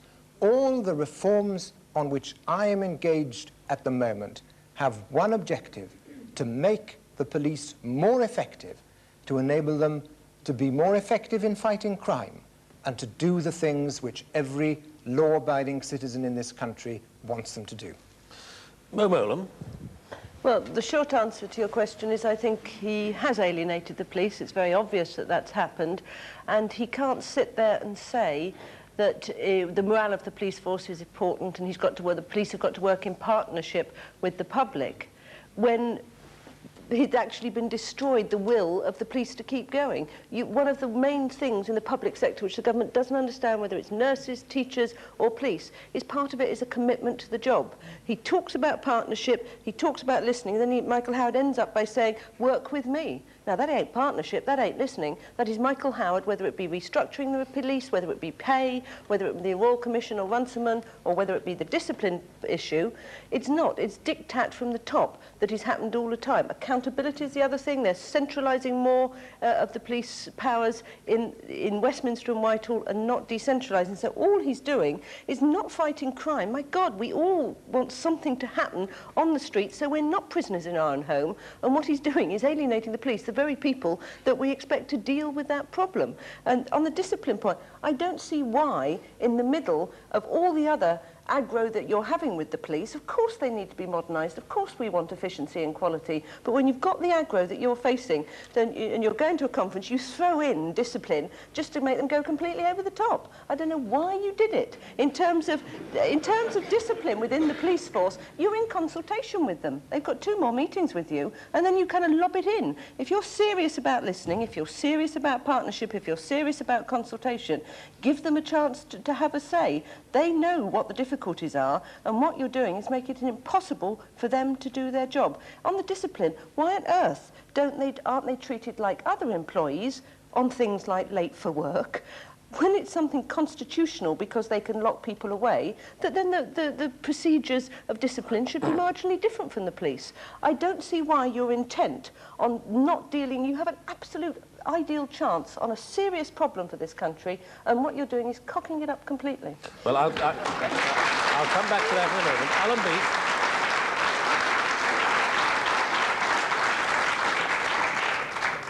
It's not just a discipline issue, although that matters a lot to policemen because they give up any right to strike or any kind of industrial action because they're in a special position, a special responsibility to society. They risk getting injured, and many of them do get injured, enforcing law and order, sometimes out on their own. It's happened quite recently in my own area, a policeman injured out on his own with no source of support or additional policeman anywhere near him. So they do expect at least a disciplinary procedure which reflects the special circumstances they're in. But there's so much more. Short-term contracts, performance-related pay, all these things that are being threatened. As the police point out, performance-related pay can turn into pay-related performance, where what actually happens is you're invited to do the things which will get your rate of pay up, book more motorists rather than actually prevent more crime and vandalism from actually taking place. And for policemen, particularly in a rural area, for example, the sort of things that would come in with performance-related pay just won't apply. If you actually manage to identify who's committed the crime, he's away on somebody else's patch, and it'll be somebody else who arrests him and not you. Police are short in numbers in many areas. There just aren't enough of them. I see hundreds of square miles with only one policeman on duty at night, and criminals aware of that and moving into those areas. And then we have the threat that even the running of the police authorities will no longer have a real local community input. The chairman of the police authorities, if Michael Howard has his way, will be appointed by Michael Howard. His job will be owed to Michael Howard. Other members of the police authority will include several appointed by him. There'll be hardly anybody from any rural part of the area concerned, and they will carry out his policies. If anything goes wrong, it won't be Michael Howard. If anything goes wrong, it's the local police authority's concern. But if there's any decision to be made about how the resources are used, the Home Office man in charge will do what London tells him. And that's not a satisfactory way to get that relationship between the police and local people on which the basis of which we can prevent crime. Bob Horton, do concepts like performance-related pay, which are familiar to businessmen, are they appropriate to the police force? I think setting firm objectives are entirely appropriate, provided you match those objectives with the resources that allow the police to achieve the objectives. And I think that is perhaps a slightly different point to the one that Alan Beath was making on performance appraisal and the number of people you run in and that sort of thing. I think broader objectives are certainly very, very compatible with a business and with the police force, provided, as I say, the resources are there. And do you think someone like Sheehy, who's a businessman, is qualified to lay down the shape of our police force for the future? Well, I think Sir Patrick Sheehy was presumably aided and helped by all sorts of other people. I'd rather not go into that question. I do think, though, on Sheehy, that the Home Secretary ought to think very seriously about the question of fixed-term contracts, except for very senior police officers. I think that that is a problem that is causing a lot of worry around the place. But as I say, on performance, if you take the British Transport Police, who have been resourced, who have had objectives set for them for many years, crime is actually trending down now. And what would you say to the general charge made by Mo Mowlam that the way the Home Secretary is going about it is going to be, well, she used much stronger language, counterproductive in the extreme? I don't think so. I think that that by and large, people prefer straightforward talking and straightforward dialogue than people fudging the issue. And if the Home Secretary feels that strongly about it and can persuade the police that that's the right way to go about it, at the end of the day, I think that is the healthy solution. I'll come to Michael Howard in a moment. We'll hear from our questioner first, Hilary Day. On the question of the discipline, the message that the public is getting is that the government doesn't trust the police to regulate themselves adequately. How can they then be expected to ask the public to trust the police to regulate the criminal on the street? Michael Howard. Well, it's right that there should be a disciplinary procedure. I don't think anyone would question that. And indeed, the police themselves haven't questioned it, though they're not happy in every respect with the details of the decision that I took. And the responsibility for deciding what disciplinary procedure there should be falls to me. Now, it was suggested by Mo Mowlam that this was a diktat from the top, taken without consultation and so on. There was a consultation paper which was issued months and months ago. The consultation period on those original proposals finished in the middle of May. I've listened to what everyone said in that consultation period. I've actually changed the original proposals in some respects, following what was said during that consultation exercise. But at the end of the day, the buck stops at my desk, and I have to make decisions. And that is what I've done. Mo suggested that it was wrong of me for some reason to announce it yesterday when I addressed the Superintendents Association. But what more appropriate place to announce a decision of this kind? If I hadn't said anything yesterday and I'd announced it elsewhere today, I would have been accused of ducking the Superintendents Association and not having the guts to announce the decision at the right place. So I've taken the decision, which it was my responsibility to take, and I note that no one around the table has criticized the point I make about the inappropriateness of the right of silence in this context.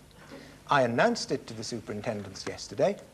I'm sad that their initial reaction wasn't what I would have liked, but I hope that, on reflection, they will understand the significance of this decision. On the other matters which have been raised, fixed-term contracts and all that, I'm still considering the Sheehy report. I haven't made my mind up on it yet, and I'm listening very carefully to what the police and others tell me. I think there's a widespread recognition in the police service that we have to have change. I'm determined to get that change right. I very much hope that I'll be able to bring the police service along with me. But in the end, the responsibility is mine. If you can't bring them along with you, we are sunk. Well, I very much hope that I will be able to do that, and I shall be thinking very carefully about all these matters before making a decision on the Sheehy report. Thank you. Gentleman right at the back there in the open neck shirt. I mean, I absolutely agree with Mo Mowlam. And, I mean, what's more, I think it's actually exactly the same attitudes of the Conservative government, that arrogance and the tendency towards coercive responses to problems that is actually also the root of social alienation as well, which is the very root of the social problems that the police are actually dealing with. Thank you very much. And gentleman in the turtleneck. Well, Sir Peter, I'm amazed that Michael Howard has actually managed to unite ordinary people with the police, because we now recognise that they're being as badly treated by this government as the unemployed, doctors, teachers and everyone else. Thank you. And the gentleman on the front row here, on the front row. I think both the public and the police have lost confidence in the sentencing that the judges are handing out. I'd like to know what the government's going to do to restore some faith with the public as regards to judges. Well, I'll come back to that, to the Home Secretary before we finish the discussion. And the lady in the middle there, in the stripes. Yes. Well, I agree with the questioner on this comment, that if the public are getting the message that the government don't trust people who are in vocational occupations, when will the government hear the message that the people in those occupations don't trust the government? Okay, and the gentleman in the shirt sleeves there. It seems to me the Conservative government are quite happy to work in consultation and partnership with organisations, provided those organisations do what they're told. And gentleman here in the check tartan's shirt, yes, the blue. Can't help but feel that this present government has bullied every group of people: the homeless, the unemployed, the single parent mothers. Its attitude and its arrogance knows no bounds. They bully everybody. They don't want to listen. They don't care, and to hell with everybody. And that's their attitude. The Home Secretary, do you think that what that gentleman said represents a real problem for the government after 14 years in power? Well, I'm rather intrigued by these criticisms, because I thought that the criticism which was being made about the government at the moment was not that it was bullying or taking all these tough decisions, but it wasn't prepared to face up to tough decisions, that it was dodging the tough decisions. Well, we are taking decisions that need to be taken. And the way in which you have to take these decisions is this. In all these matters, what we've done is issued a proper consultation document. Those are proposals. We ask people for their views. We listen to those views. And we very often act on them. As I said a moment ago, I changed the original proposals that were in the consultation document because of what had been said in the consultation exercise. But at the end of the day, it is government's responsibility to reach decision on these matters, to decide. And it's not a question of not trusting the police or not leaving them to regulate themselves. Everyone would agree that there has to be a system of disciplinary procedures which enables the chief constable to get rid of officers who are not fit to be in the force, not many of them, a few of them, but there has to be a procedure for that, and it's my responsibility to make sure that that procedure is brought up to date. One word on the criminal justice system, Quickly, which please, one yes. questioner raised. I agree that the criminal justice system at the moment is the cause of quite widespread dissatisfaction. I think we need to tackle that. We have another report, a report from the Royal Commission on Criminal Justice, which reported in July, very far-reaching.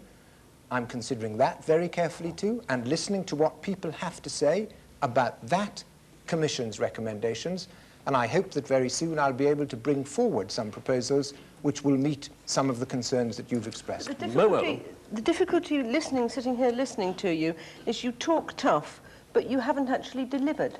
We've heard tough speech after tough speech. If you're making decisions, they're clearly the wrong decisions, because in terms of dealing with the crime that everyone is living with day after day, you're not having the impact that you should.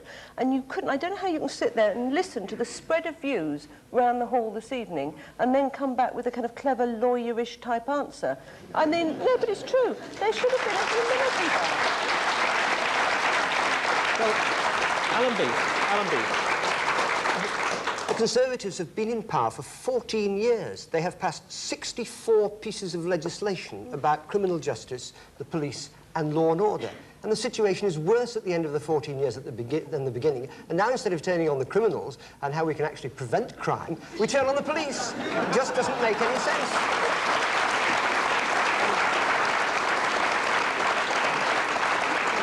Home Secretary, these people I deeply suspect would have no quarrel with you at all, whatever you did, providing they saw crime beginning to fall. When's it going to happen? Well, crime is rising in just about every country in the world. That's no, I know. That's just a fact. It's no, I know that it's absolutely, no consolation to people who are very worried in this country, who are worried because they've been burgled, who are worried because their neighbours have been burgled, and perhaps because they've been the subject of more violent crimes than that.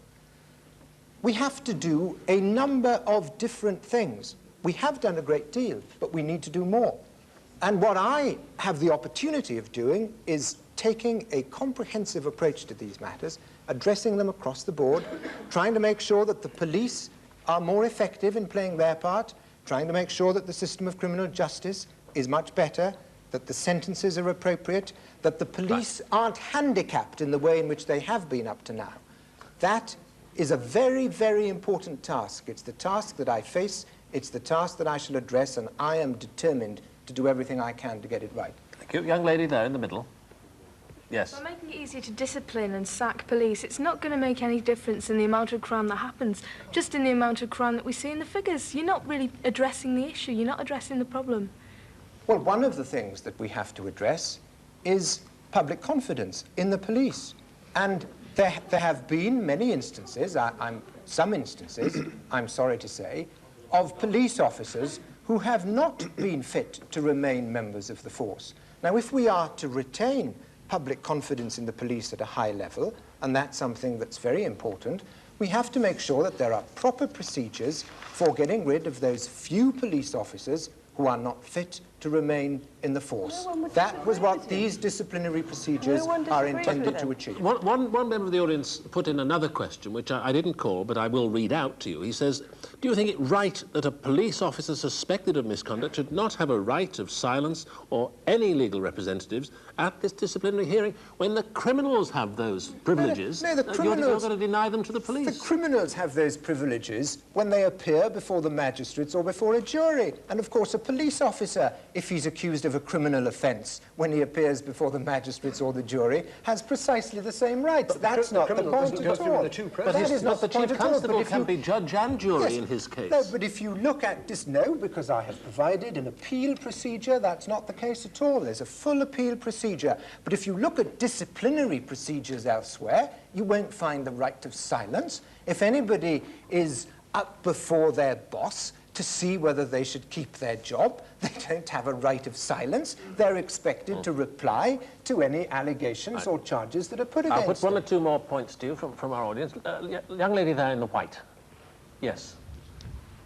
Perhaps the rising crime rate has something to do with income inequality. Under the Conservative government, the rich have got richer than ever before and the poor have got poorer. Perhaps the government, instead of blaming the police, should blame their own economic policies. Well, I'll hear a gentleman at the back behind her. Yes, right on the back in the blue. Yes. What the Home Secretary is doing, he is using a cynical experiment to abolish the right of silence by using this on the police force. He should remember Lord Sankey's judgment in 1936 when he said the one golden thread of English criminal justice is that a man is innocent until proven guilty.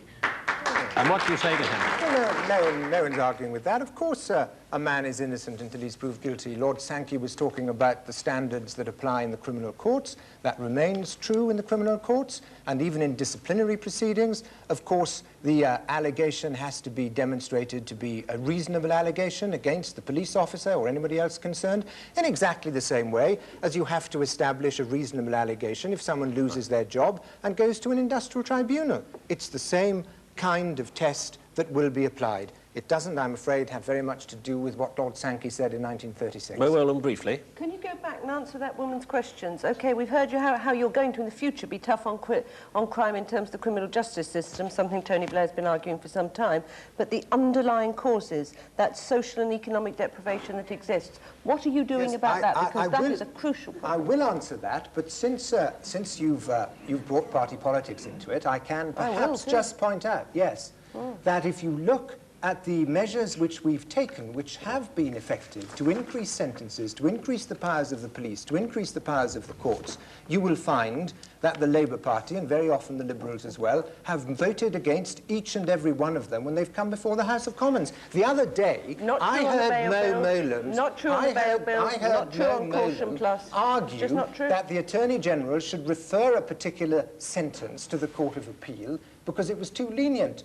Yet the Labour Party and Mo Mowlam voted against the Act of Parliament which gave the Attorney General the power to appeal to the Court of Appeal against lenient sentences. So I'm not prepared to take any lessons on law and order from the Labour Party or the Liberal Democrats. And very briefly, Home Secretary, deal with the lady's point.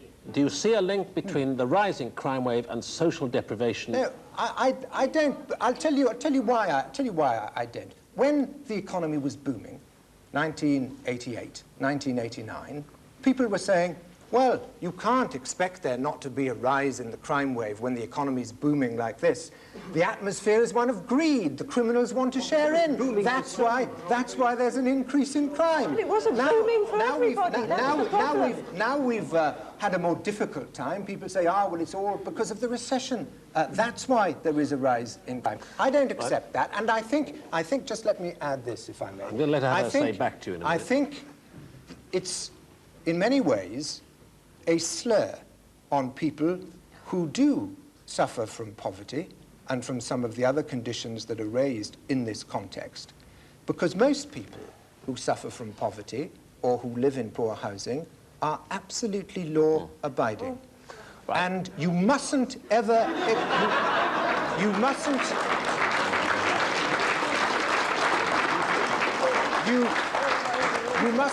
mustn't ever excuse conduct that is unlawful and breaks the law on that kind of basis. Right. What do you say to the Home Secretary? My question had to do with income inequality. It doesn't matter whether it's boom time or recession time.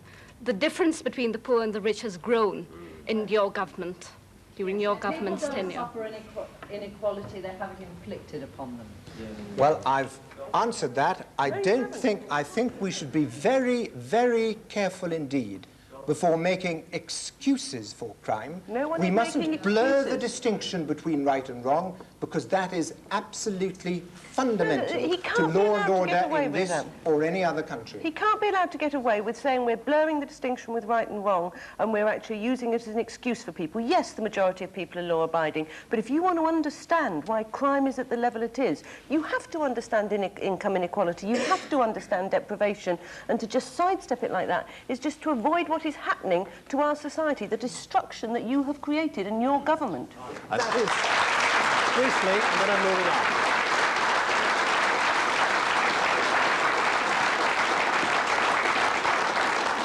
That is nonsense, and it's dangerous nonsense. There is no country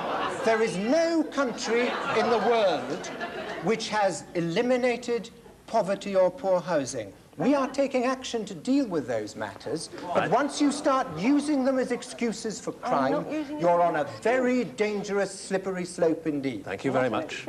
We'll take another question from Peter Church, who is a leisure manager. Mr. Church. Thank you.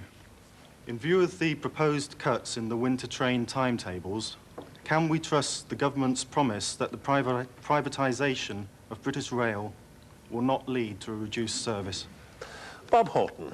I thought I was going to get away scot-free, actually. Let me say that I wouldn't be doing the job that I'm doing if I didn't passionately believe in the need for improved public transport and, in particular, in the railways, and I believe it can be achieved. The cuts in the winter timetable have been presented as being very, very large indeed. In fact, they're less than 0.3% of the total passenger miles, and that 0.3% are largely empty seats. And I could give you chapter and verse on trains that have only got 5 people going on them, or whether wear on the brake linings is greater than the money coming through the fare box, and so on and so forth. So far as the timetable is concerned, it is my intention, as far as is at all possible, to improve successively over the years the sort of train service that is operated in this country. Now, to do that requires, first of all, a change in the way in which we operate our railways. I've been in BR now for about 9 months, and I have to say, I think they're a splendid body of people. They're really dedicated, professional people. But unfortunately, they organise in the wrong way. And by doing the way in which we're proposing to do it, by dividing the rails from the things that run on the rails, I hope that we will get an altogether more efficient railway system, and one which will allow us to focus on the things that Alan Beath was mentioning. Does it make business sense to you divide the rails from the operators of the rails, but you have 30 operators maybe? Can that possibly make business sense? Can it work? Can it serve the people? Well, I believe it will. I believe that if you have operators running franchises with a very big incentive and providing good customer service, and on the other hand, you have a very big incentive on rail track to provide punctual and reliable services and deliver the timetable, we will end up with a better end product. And the part of the problem, of course, and Alan is quite right to put his finger on it, is that over many years, the railway has been underinvested in. For a variety of reasons which we needn't go into. And